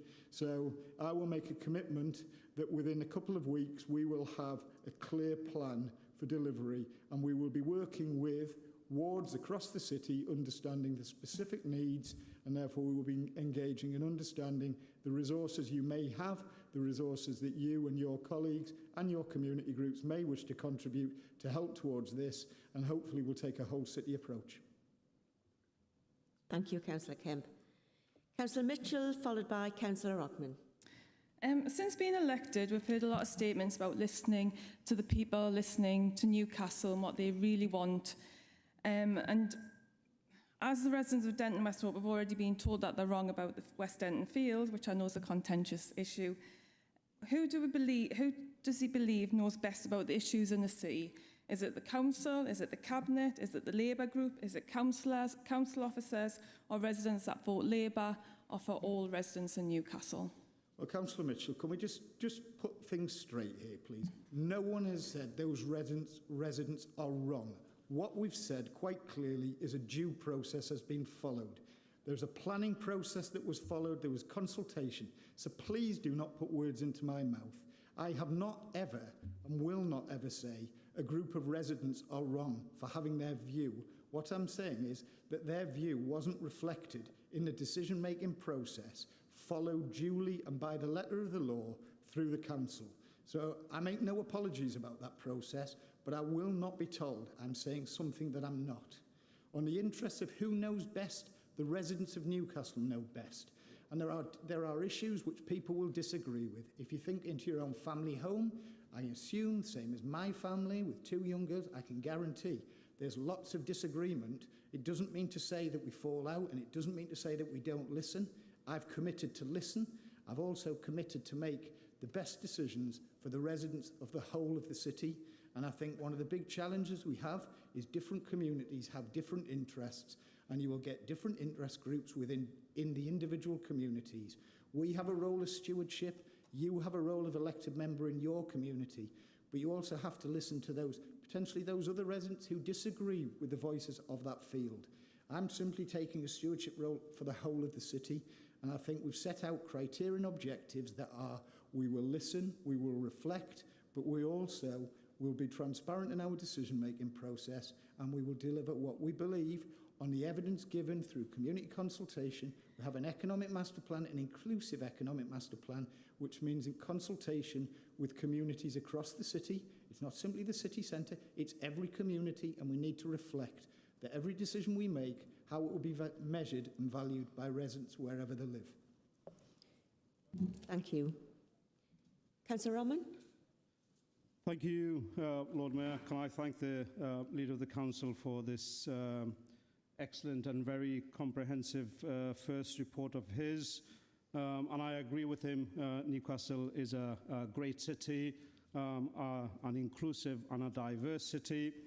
I read with keen interest his opening remarks highlighting the stark health and wealth inequalities that have been made worse by a decade of austerity measures, the pandemic, and sustained cuts by this inept and out-of-touch Tory government, partly led by a sexist, a racist, and homophobic leader.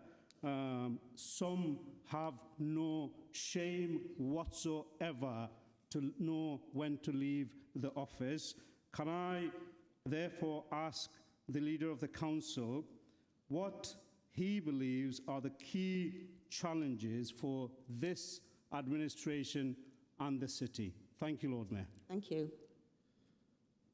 Thanks, Councillor Rahman.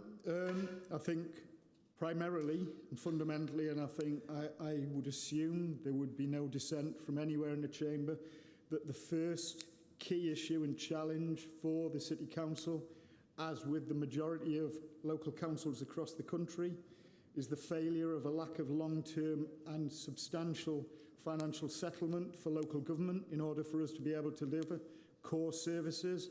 I think what we've seen is, over time, is an abrogation of responsibility from central government and a position of responsibility without funding to the local councils. This is absolutely critical for us, and as it is critical to many other authorities, particularly those in the north.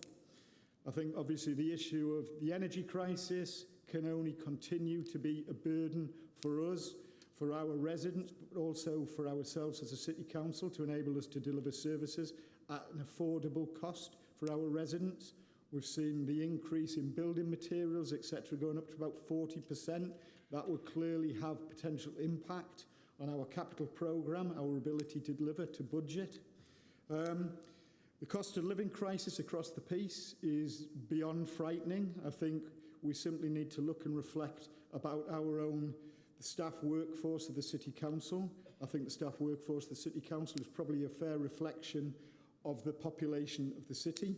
I think if we look, so we have those at a higher end of pay and those at a very low end of pay doing different services, and we need to consider what those interventions are. We have set up a task group within Cabinet and directors specifically to look at that and understand from our knowledge and research about where those tipping points are and what appropriate measures we might introduce. And then another point that Councillor Copley raised, I think is increasingly a pressure to the city, is children's mental health. We've seen this grow exponentially during COVID. We see no signs from all of the evidence of that improving, and the interventions are necessary, but they are hugely costly. So it does pretty much bring me back to that first point, is about a substantive and long-term financial settlement for local government. Thank you, Councillor Kemp. As we're running out of time, not yet, but can I just ask colleagues just to make it a question without statements, too many statements. So Councillor Donnelly, you're next, followed by Councillor Keynes. Yes, thank you very much, Lord Mayor. I'll be extremely quick. Only 2 points, I promise. The first one is the leader said there will be a reset of policies. Could he confirm the more significant changes that he has made as a consequence of that reset? The last point is on page 7 of his report. It clearly states to reimagine how services can be designed to meet residents' changing needs. Now, the reason why I bring that up is because engagement with residents hasn't really taken place for 3 years. That's not your fault. It's a global pandemic. We in Chapel Ward are struggling to put together a ward committee, which is not easy after 3 years of information which you need to bring forward. So it's just how we engage with all residents, knowing that not everybody engages with the internet and some, obviously, more traditional means. Thank you very much. Thank you, Councillor Donnelly. If I go to the second point first, I think it's a challenge that we've all faced across the chamber. I think it's increasingly difficult, and people are understandably still, many people are still understandably remarkably nervous about joining large groups, contrary to this meeting.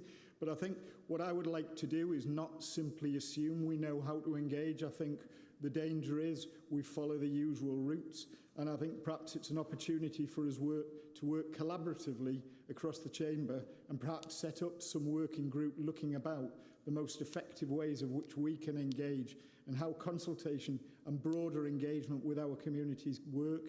I mean, we will undertake some of that work initially, and we'll be engaging with a huge number of people through the consultation process of the Economic Master Plan. But I think there's a wider piece about actual communities themselves, and I'm very happy to work with colleagues across the chamber on that point. On the reset, the fundamental element of it, I think primarily it's been governance, so it is about the broadening and expansion of scrutiny to involve greater member participation, to ensure that there is far more contribution across the piece, to expand additional scrutiny areas to look at jobs and economy, clearly with the cost of living crisis and the poverty challenge, the need to grow more and better jobs is important, and therefore the role of scrutiny in that and the input from not just council members but from people outside as stakeholders to feed into that process. And we are looking at service delivery. For example, this week we as Cabinet met with over 40 heads of services, so not directors, those people who are directly responsible for the services that they deliver.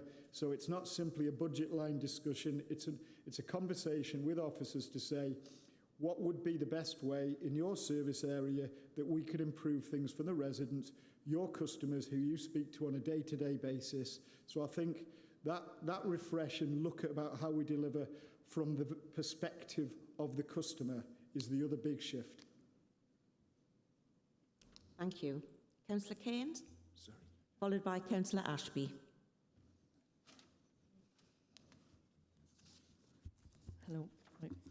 I just want to follow up on this, the issue of being more resident focused. You've talked, I mean, the recent questions have actually touched on that.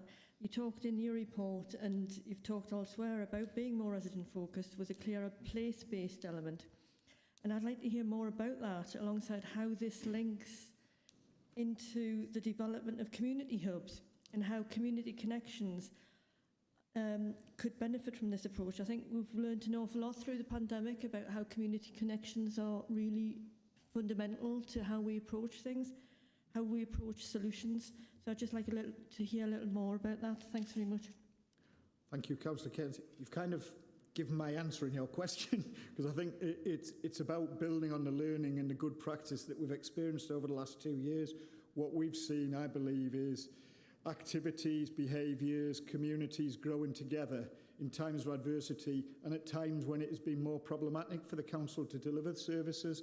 So I think part of this inclusive economic master plan really needs to start bottom up. This is not city-centric. This is looking about how we engage, how we grow, how we make sustainable local communities. The starting point of that is probably a call to all members in the chamber to please provide us with your links into active community groups to ensure that they can feed into the consultation process.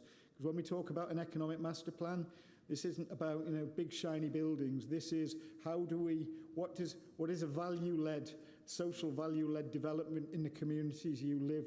That might be about how you support a community centre. It might be about how we augment traditional services in a slightly different approach and build on the community capacity that exists. So I think it's clear that, you know, people who live in their communities know those communities best.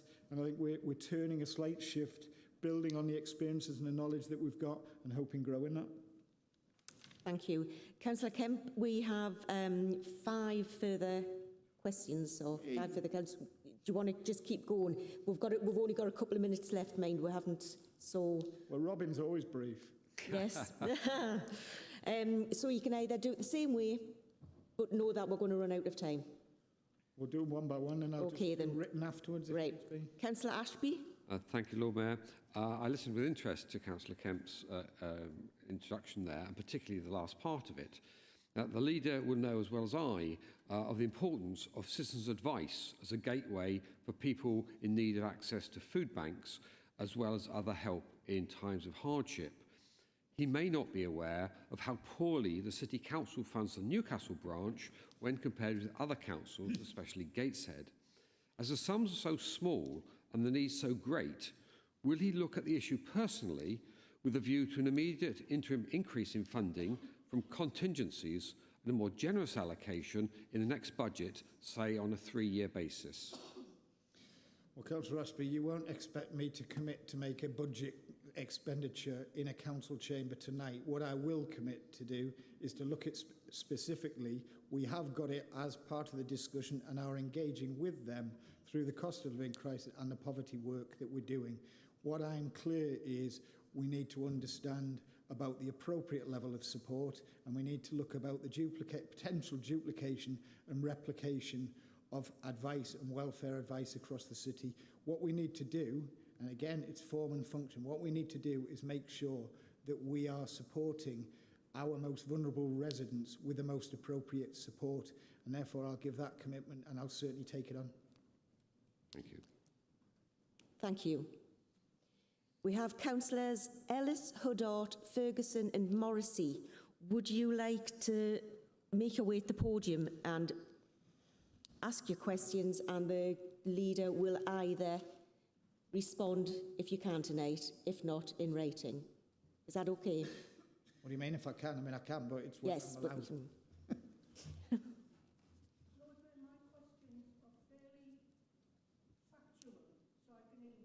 Thanks, Durham. Thank you. Councillor Ellis. Thank you, Lord Mayor, and thank you for that report. I did find it to be very clear and very informative. Partnerships are clearly an important part of the way the council works. So what value do you put on partnership working, and what opportunities can you see for further collaboration? Thanks, Councillor Ellis. I think partnerships are absolutely key. Obviously, as a trade unionist, as a Labour man, I would say working together we're stronger.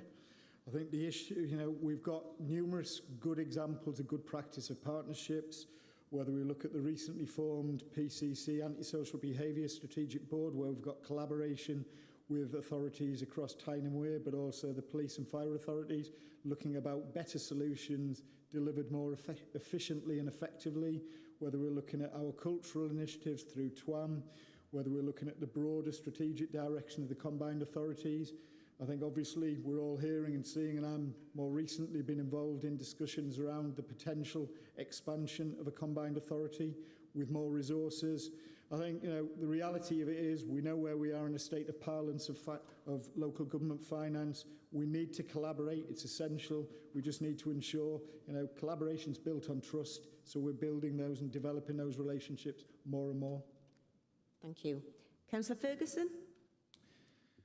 Thank you, Lord Mayor. Notwithstanding many of the comments and the answers we've heard so far in relation to process and how the council is going to do things, it's not immediately clear to me what of Councillor Kemp's report would not have been written by any other Labour leader. So sort of said another way, not thinking about the how, but the what and the why. What is Councillor Kemp's distinct vision that makes this new Labour in Newcastle? I think it's quite clearly set out in the report, and I'm sorry, but I've not read another Councillor Labour leader's report that says the same words of mine, Councillor Ferguson. I'm quite clear that it's bold, ambitious. Obviously, our priorities are unique to the city, so I can't understand, we're not a regional development agency putting a strategic economic plan where it's all cut and paste and looks the same. These are about identifying and understanding, I'm 100 days in, we're still understanding clearly the challenges we face. We're facing enormous strategic challenges, but what we're also attempting to do is understand individually the communities and ensuring that the services we deliver are absolutely essential for them.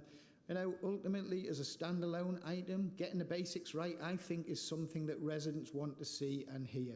And I think, we're working through that. And that was one of the reasons of the meeting with the heads of services. So it's actually talking to the people with the shovels in the hand, the brush in the hand, the people who are delivering frontline service and social care, etc., about actually, can we tweak what we do? Can we make sure that everything that we do has a true benefit for the residents of Newcastle? So my point is, the unique element is everything we do will be uniquely delivered to benefit Newcastle residents. Thank you. Councillor Morrissey, did you want to ask your question tonight? Oh, that was handy. Right, great. Thank you very much, Councillor Kemp. Thank you. You may be seated. Agenda item number 11 is appointments. Are the appointments agreed as set out in the supplemental agenda? Oh, Councillor Woodard. It's not the golden half hour, is it? Well, it might as well be, Lord. So, in terms of extra appointments, there's the addition of myself to the Finance Scrutiny Panel. and the Economy Scrutiny Panel to have Councillor Campion as chair and Councillor Stone and Councillor Ashby to be nominated, with a vacancy still to be filled on that post. Thank you, Councillor Woodwick. That's noted. Agenda item number 12, we have notice of motion on child poverty. Now, we come to this item and we also have agenda item number 16, which is also a notice of poverty, a notice of motion, sorry, on poverty. Yes. Yeah, okay, sorry, I'm getting, yes. I'll start again. We now have come to agenda item number 14, which is a notice of motion on child poverty. It's number 12. I know I'm reading this. I know, sorry, I'm reading what it's using. Anyway, it's number 12, and we will also be discussing agenda item number 14, which is a motion on poverty proofing the school day.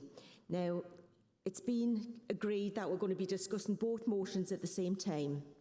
So therefore, can I call upon Councillor Copley to move the motion, the first motion, number 12, and that's going to be seconded by Councillor Kilgour.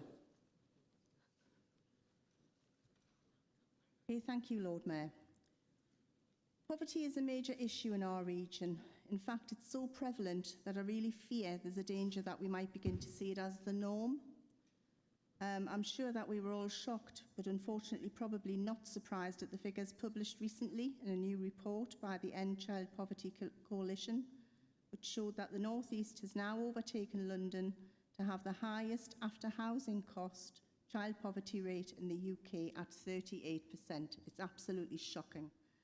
This equates to just over 11 children in every classroom of 30. If you just think about that for a moment, it's horrendous. Newcastle has the highest rate in the region at 42%, and within our city, Newcastle Central constituency has a rate of 47.8%, nearly 50. I find these figures to be truly outrageous, and I cannot believe that in 2022 I'm standing here in our council chamber addressing this as an issue for children in our city. It's shameful. We know that all aspects of a child's life are affected by the poverty in their families. The level of experience of poverty, or the lived experience of poverty, impacts on their ability to enjoy their childhoods, participate fully in aspects of community life, and to make the best of those opportunities available to them in school. The impact of poverty in childhood can last a lifetime, limiting the development of self-confidence, access to and take-up of further education, and the accessing of good job opportunities. In Newcastle, we can be proud of the extensive range of support services and interventions we have designed to mitigate the impacts of child poverty directly and indirectly, including provision of welfare rights, benefits and debt advice, subsidised school uniform and other help through our community hubs, access to household equipment, help to apply for grants, breakfast clubs in schools, holiday activities and food programme for those in receipt of free school meals. I will not talk about holiday hunger. Children who are hungry know they're hungry. They don't need a label. So we need to provide what we can for children and young people in our city. We provide supportive pathways into training and employment for young people through Newcastle City Learning, not forgetting some of the amazing opportunities and support provided by our voluntary and community sector partners, as well as local businesses who also play their part. However, despite our best efforts in the city with extremely limited and sometimes reducing resources, the cost of living crisis is escalating. And based on what we've seen from government over the last 12 years, I'm truly worried about how they will respond to help people cope as more are pushed into poverty through escalating household costs and possible job losses as businesses go to the wall. Child poverty is everyone's business, and I believe that we have a duty to work together, all of us in this chamber, to develop a whole city approach to take every possible action to end the impact of poverty on all children in our city.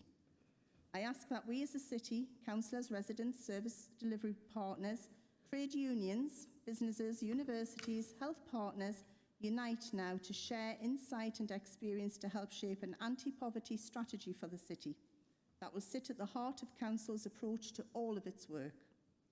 Our new Prime Minister said yesterday that she wants an aspiration nation and will take action every day to make it happen. Well, I say to her, we already have aspirations, thank you very much, and are very ambitious for people in this city. And that's true, Liz, so we will happily take your call anytime you pick the phone up. Happy to talk. I move the motion, Lord Mayor. Thank you.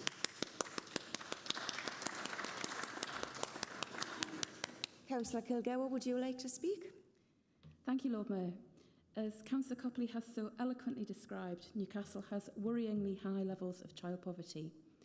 For many in our communities, poverty is a frightening reality and a frighteningly real prospect for many more who have insecure work, ill health, or escalating bills. That we have such high levels of poverty is itself appalling. That it is not inevitable, even more so. The impact of child poverty spreads far and wide, and it needs the commitment and determination of all our public services working together to tackle it. Councillor Copley has outlined some of the existing and planned council interventions. In addition to this, we've introduced a poverty-proofing service to over 30 schools, with more scheduled, funded by North of Tyne Combined Authority, to address any unseen inequalities within school services and help them break the link between educational attainment and financial family background. A Schools Trust anti-poverty intervention, also funded by North of Tyne, is working with council teams to give parents welfare advice, provide specialist speech and language therapies, and link schools to employers to strengthen training and work pathways. We also know that if you're trapped in poverty, you're more likely to be a victim of crime. And if you are, then the impact is often felt harder and takes longer to recover from. And in some parts of our region, parents living in poverty face the added worry of their children being preyed on by gangs and others who will exploit them. I know our Police and Crime Commissioner is doing her bit to tackle this in two key areas. With her Violence Reduction Unit, she's investing in community hubs, Sure Start style centres where families can come together to receive help from people with similar lived experiences. And she's investing in youth diversionary work, including work with the Newcastle United Foundation, to ensure all children, regardless of background, regardless of family income, have access to healthy role models. And of course, we know that for many people, the route out of poverty is the availability of good, well-paid work.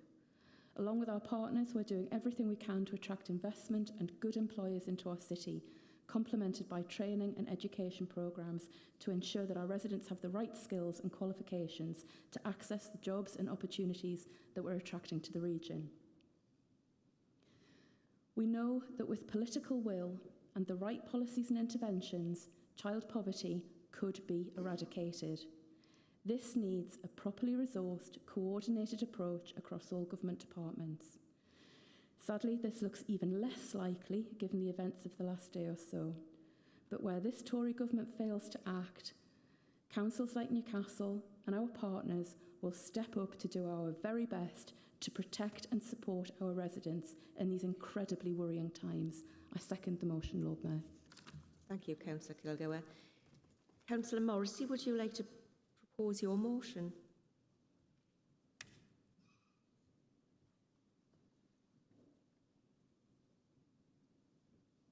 This is poverty-proofing the school day. Thank you, Lord Mayor. Thank you, Councillor Copley, for your motion. I agree with lots of what you've said within it. However, I'd like us to look at how things could be done slightly differently. I'd like to start off with a very big thank you to all the officers who were involved in setting up the Every Child Can launch earlier this summer. It was an excellent event, seeing so many different organisations there, many of whom committed to making promises. However, my most heartfelt thanks go to the young people who were there on the day and told their own stories of what it's like growing up in Newcastle and had very clear ideas of what they thought could be done better. Thinking of how things could get better, I'd now like to mention a name that some of you may recognise from the dim and distant past. A certain Mr. Tony Blair. During his first term of office, he advertised nationally for a position for someone who had the flair and vision to take his government from, quote, silo to synergy. I'll refrain from any comment on whether he actually achieved his aim, but what is clear is that he knew that there was not enough cohesion within different departments, not enough sharing of information, knowledge and skills, and that partnership working is more than just shared working practices or joint arrangements. We are at that stage now here in Newcastle, and I think, as we heard from Councillor Kemp, there are many organisations within Newcastle, but do they all know what they're doing?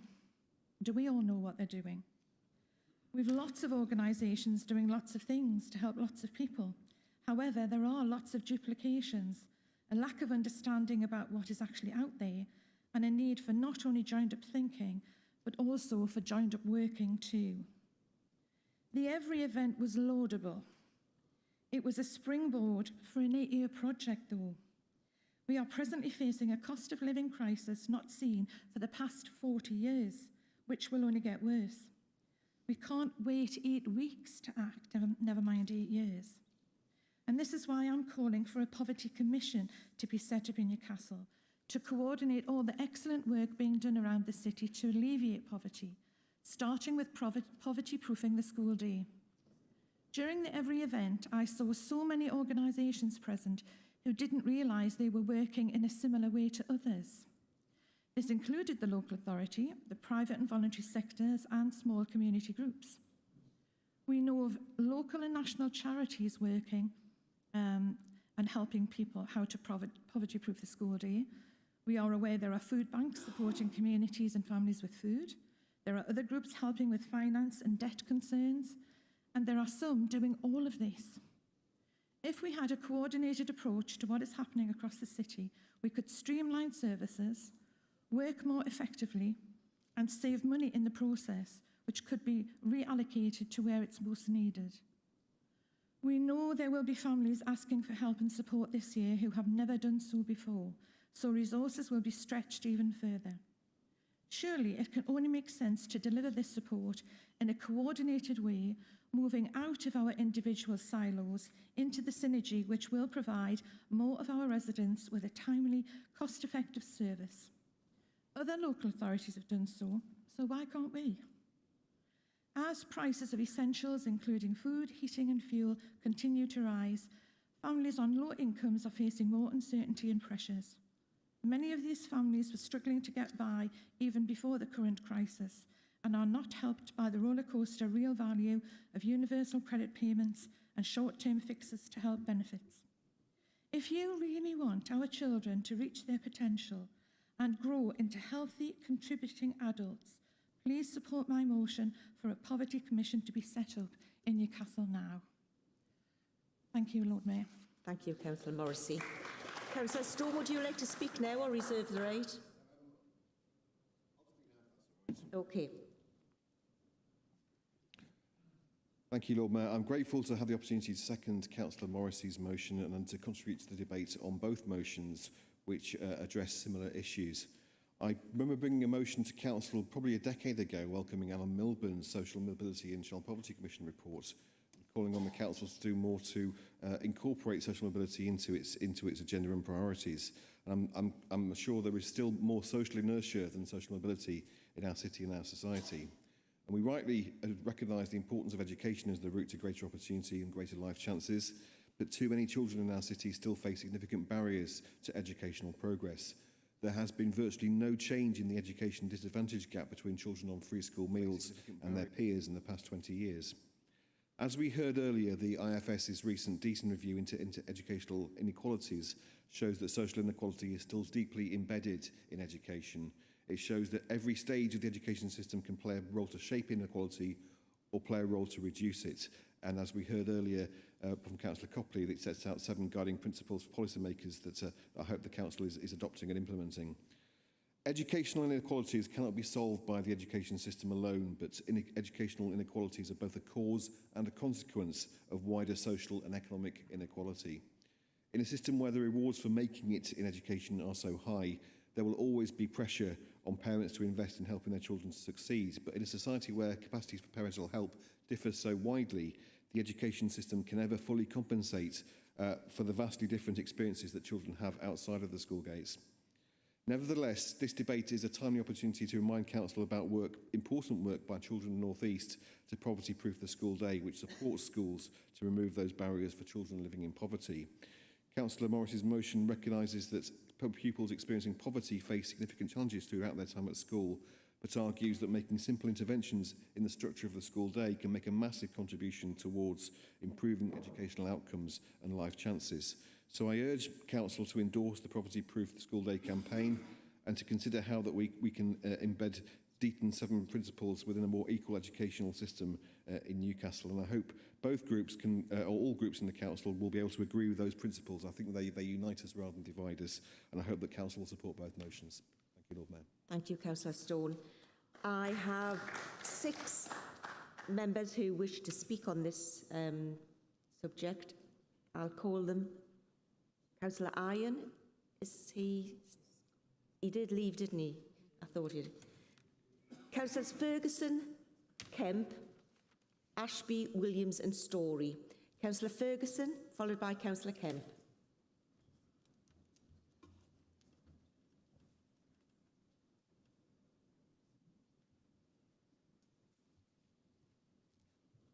Thank you, Lord Mayor. No child chooses to live in poverty. Young people are given the circumstances they have to cope with from birth, with no say what those circumstances are. Child poverty is a scourge. In my day job, I work with young people from a range of less advantaged backgrounds, including many on free school meals.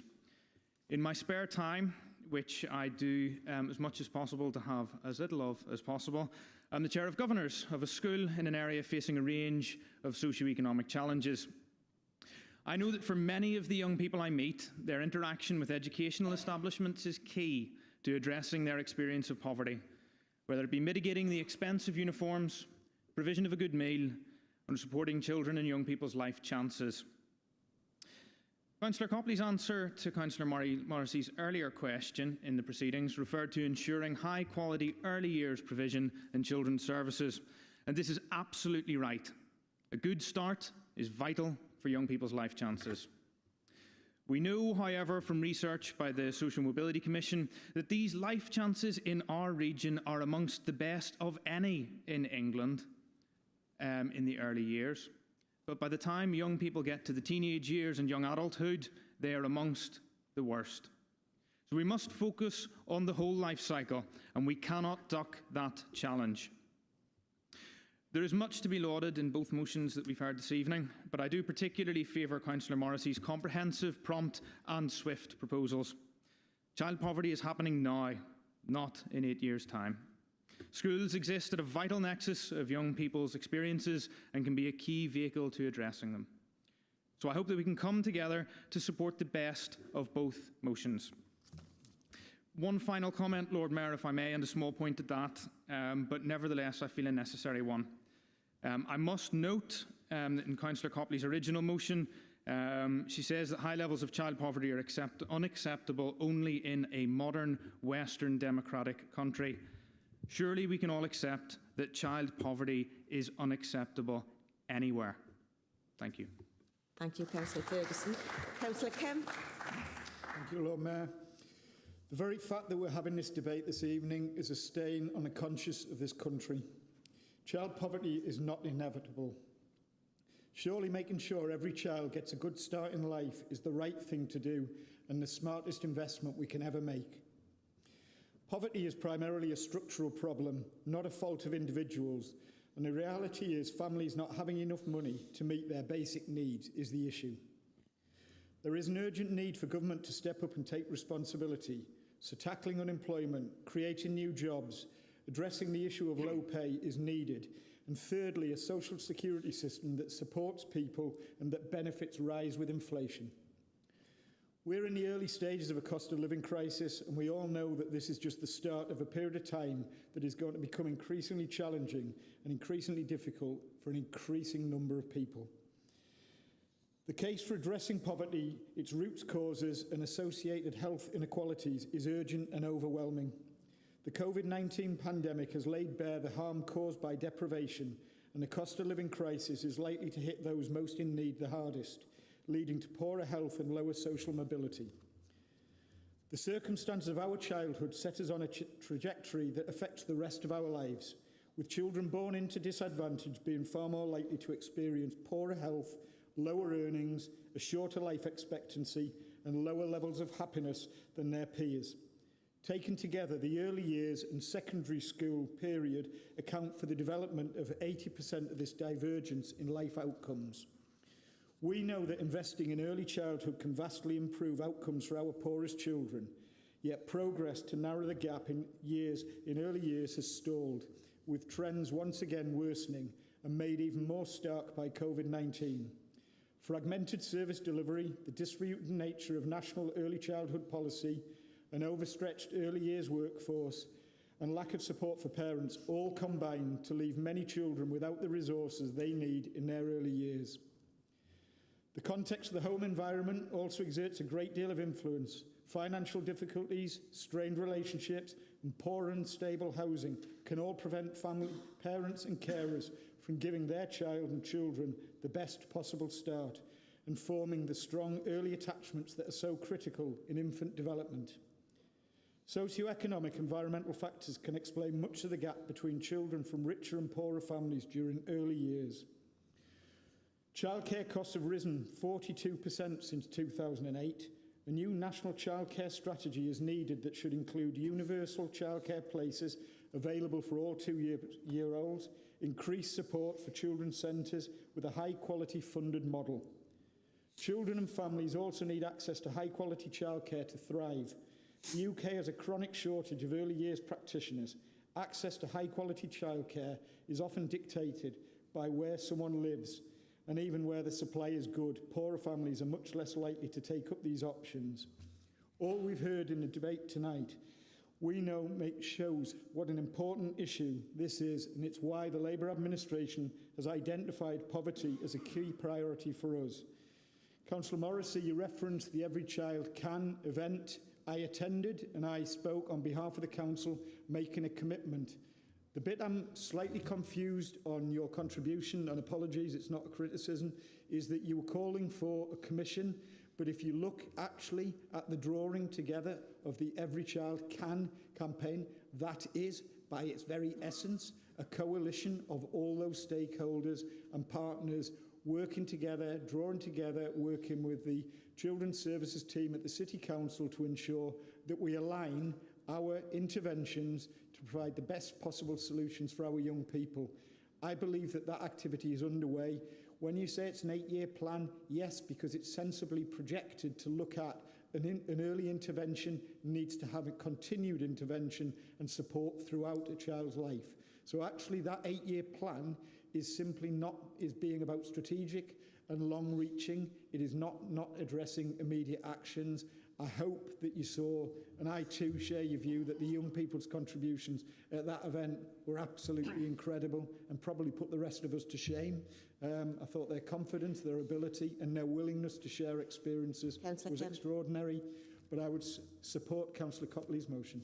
Thank you, Councillor Kemp. Councillor Ashby, followed by Councillor... Whoops.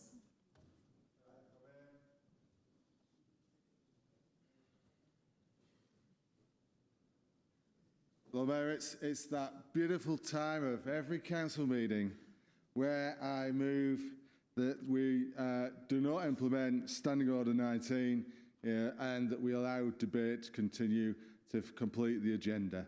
It's only 4:15, according to that clock up there. Does Council agree? Agree. Named vote. No, just a vote, sorry, just a vote. Seconded. Does somebody want to second that? Seconded? Right. So we'll go to the vote.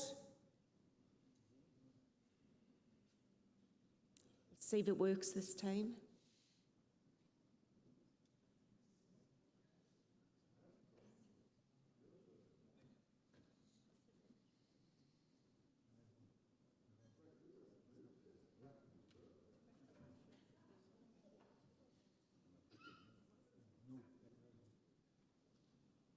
Has everybody voted?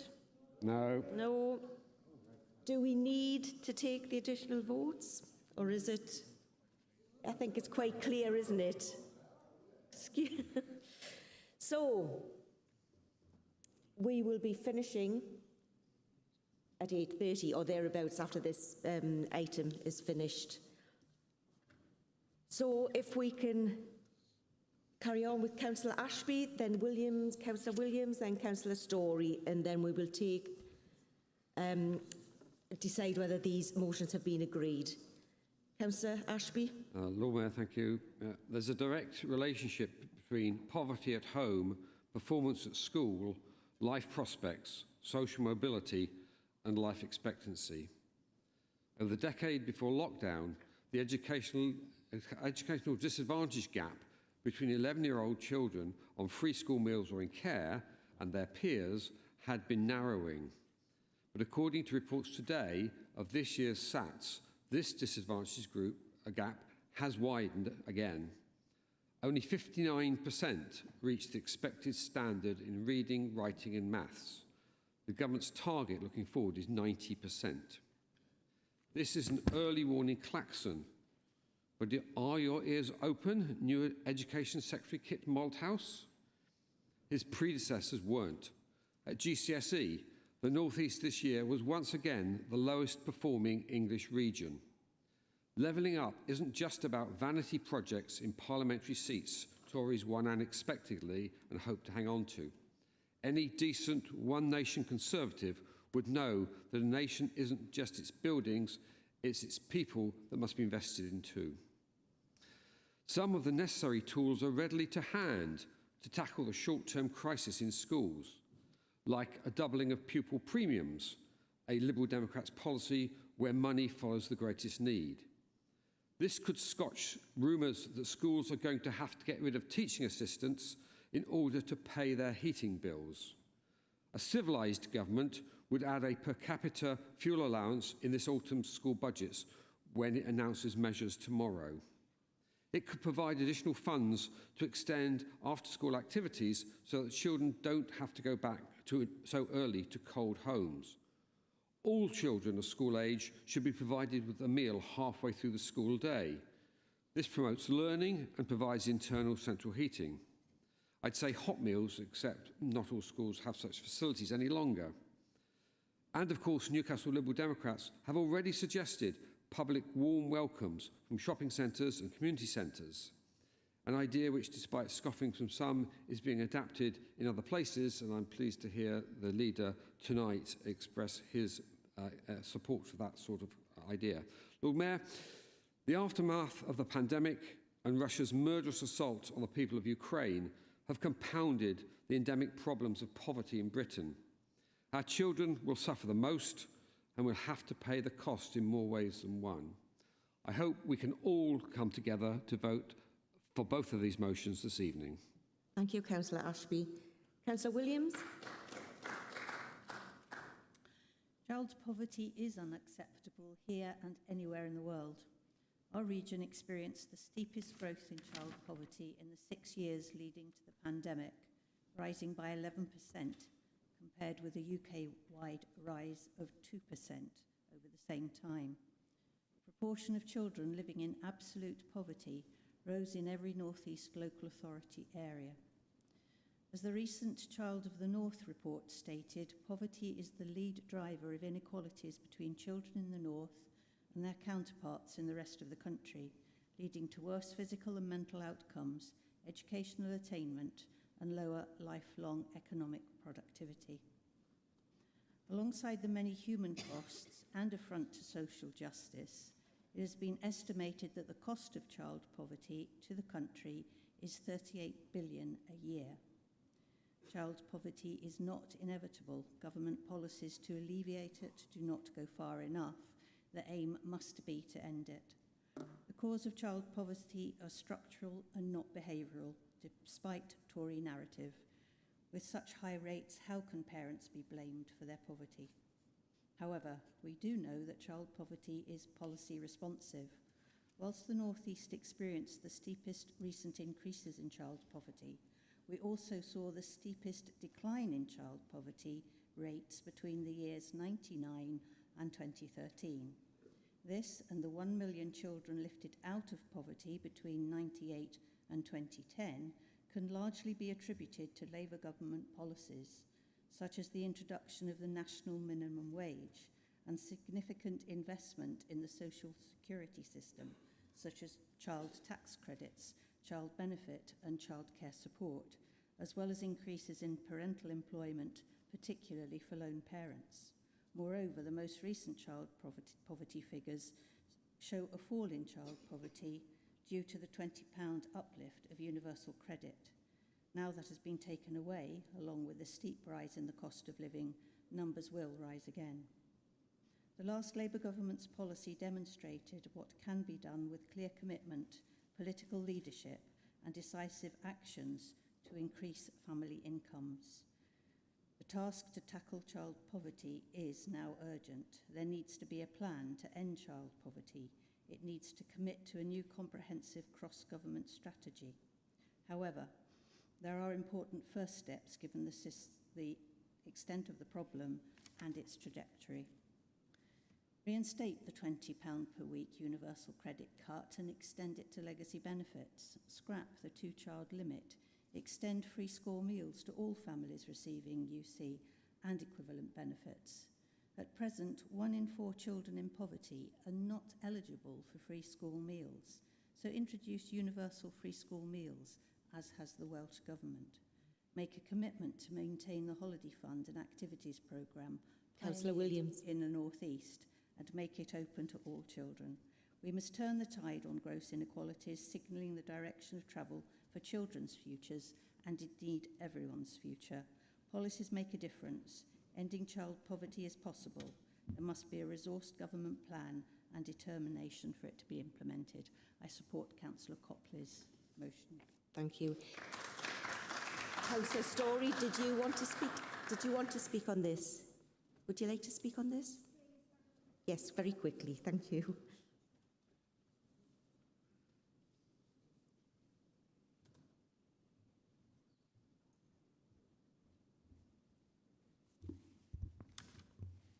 Council, Lord Mayor, thank you for giving me the opportunity to speak. Poverty is deeply entrenched in our society and our city. A decade of public sector cuts has resulted in 14.5 million people living in poverty across the UK, predicted to be 16 million people by 2023. That's 1 in 5 of us.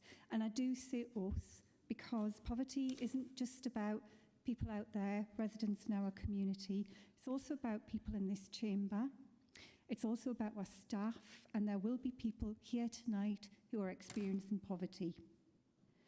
It's a humanitarian crisis in the UK, on our soil in one of the richest countries in the world, and we have a new Prime Minister whose answer seems to be cutting the taxes of the wealthiest in society. Our systems to safeguard against poverty are fragile, they're broken, and we know it's only going to get harder.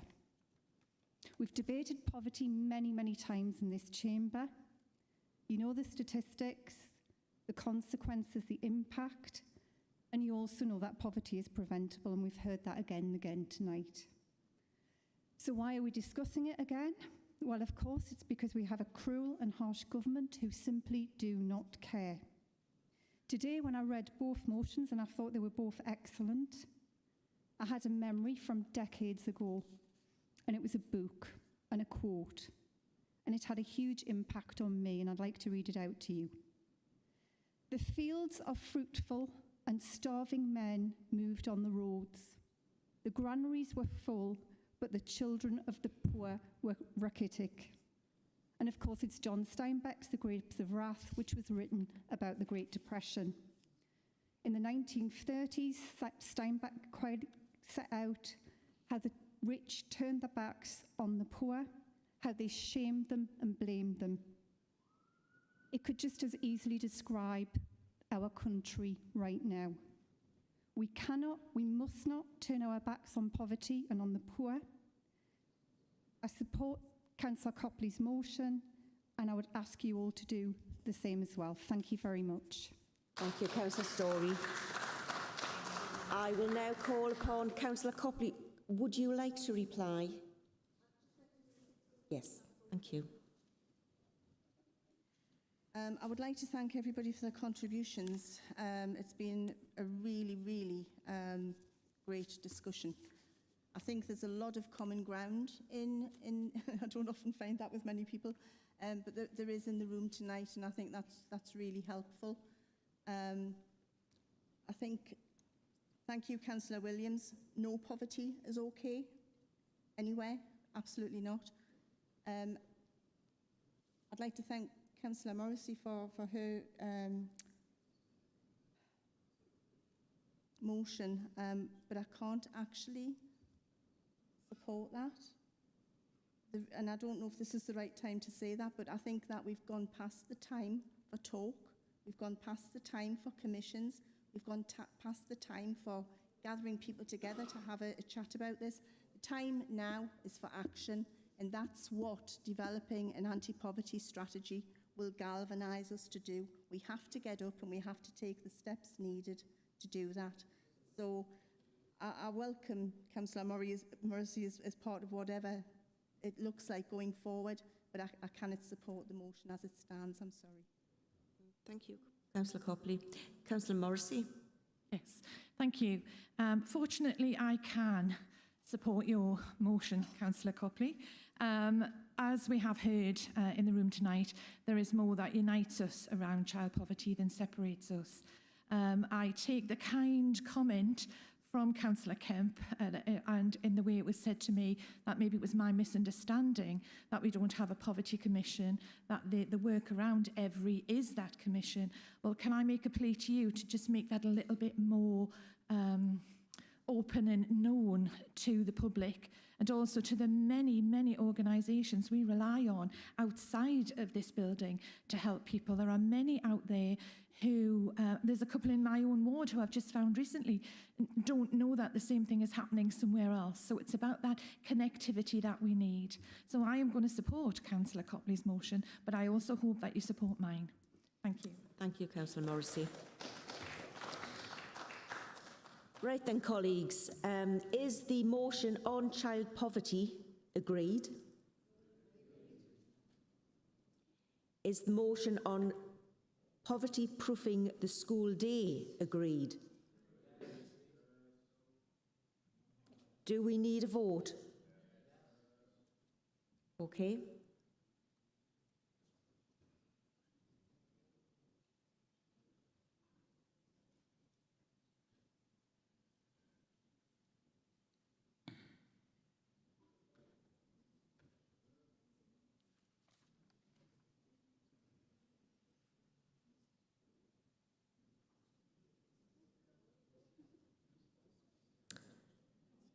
Right, that's clear. I thought we're all going to be agreeing on these tonight. But... Sorry? I can't hear you. Yes, well, we'll... Councillor Ashby. Right, okay. Well, I think it's still clear. Okay, thank you. That one has not been agreed. Right, it's 8:30 now. We have 3 more items on the agenda, so we'll decide whether you want to take them tonight without debate. The first one is Councillor Stone, electric vehicle charging infrastructure. Do you want to take it tonight? Defer. Councillor Ferguson, would you like to defer? Defer. Councillor Frew? Take a vote tonight. Take a vote tonight. Okay. Who's seconding? Councillor Barnes, seconding? Okay, thank you. Right, we'll go with the vote. Oh, sorry, 2 amendments, sorry. So, Lord Okay, Mayor, Councillor Hunter, would you like to move your amendment? Seconded by Councillor Mitchell? Okay. And then Councillor Stone? Is it? I've got Councillor Stone and Councillor Ashby here. You're moving it. Okay. Councillor Cott, seconded by Councillor Stone. Okay. Could we vote on the first amendment, please? So, Lord Mayor, can I just say that I do not accept this as the independent motion I don't accept because I think there is a factual error with the last line. Okay, that's noted, but I think we do still need to vote on it tonight. So we're voting on the first amendment, which is Councillor Hunter's.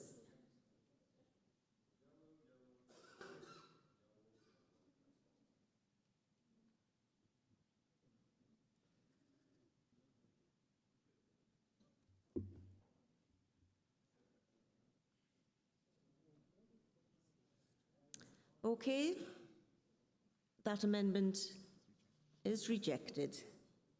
Second amendment.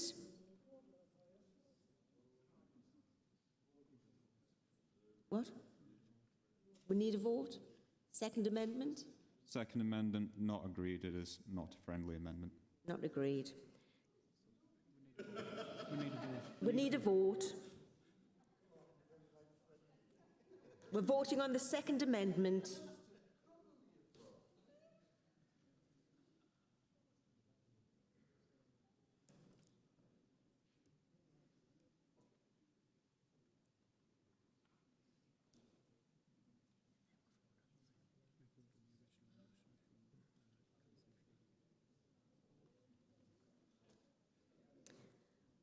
Okay, that one has been rejected.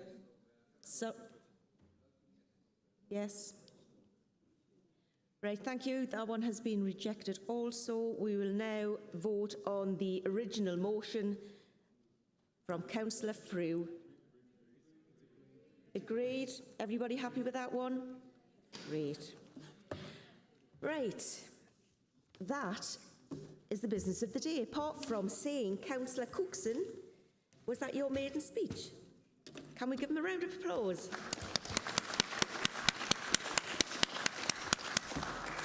Thank you. The next meeting of Council is Wednesday the 5th of October at 6 o'clock.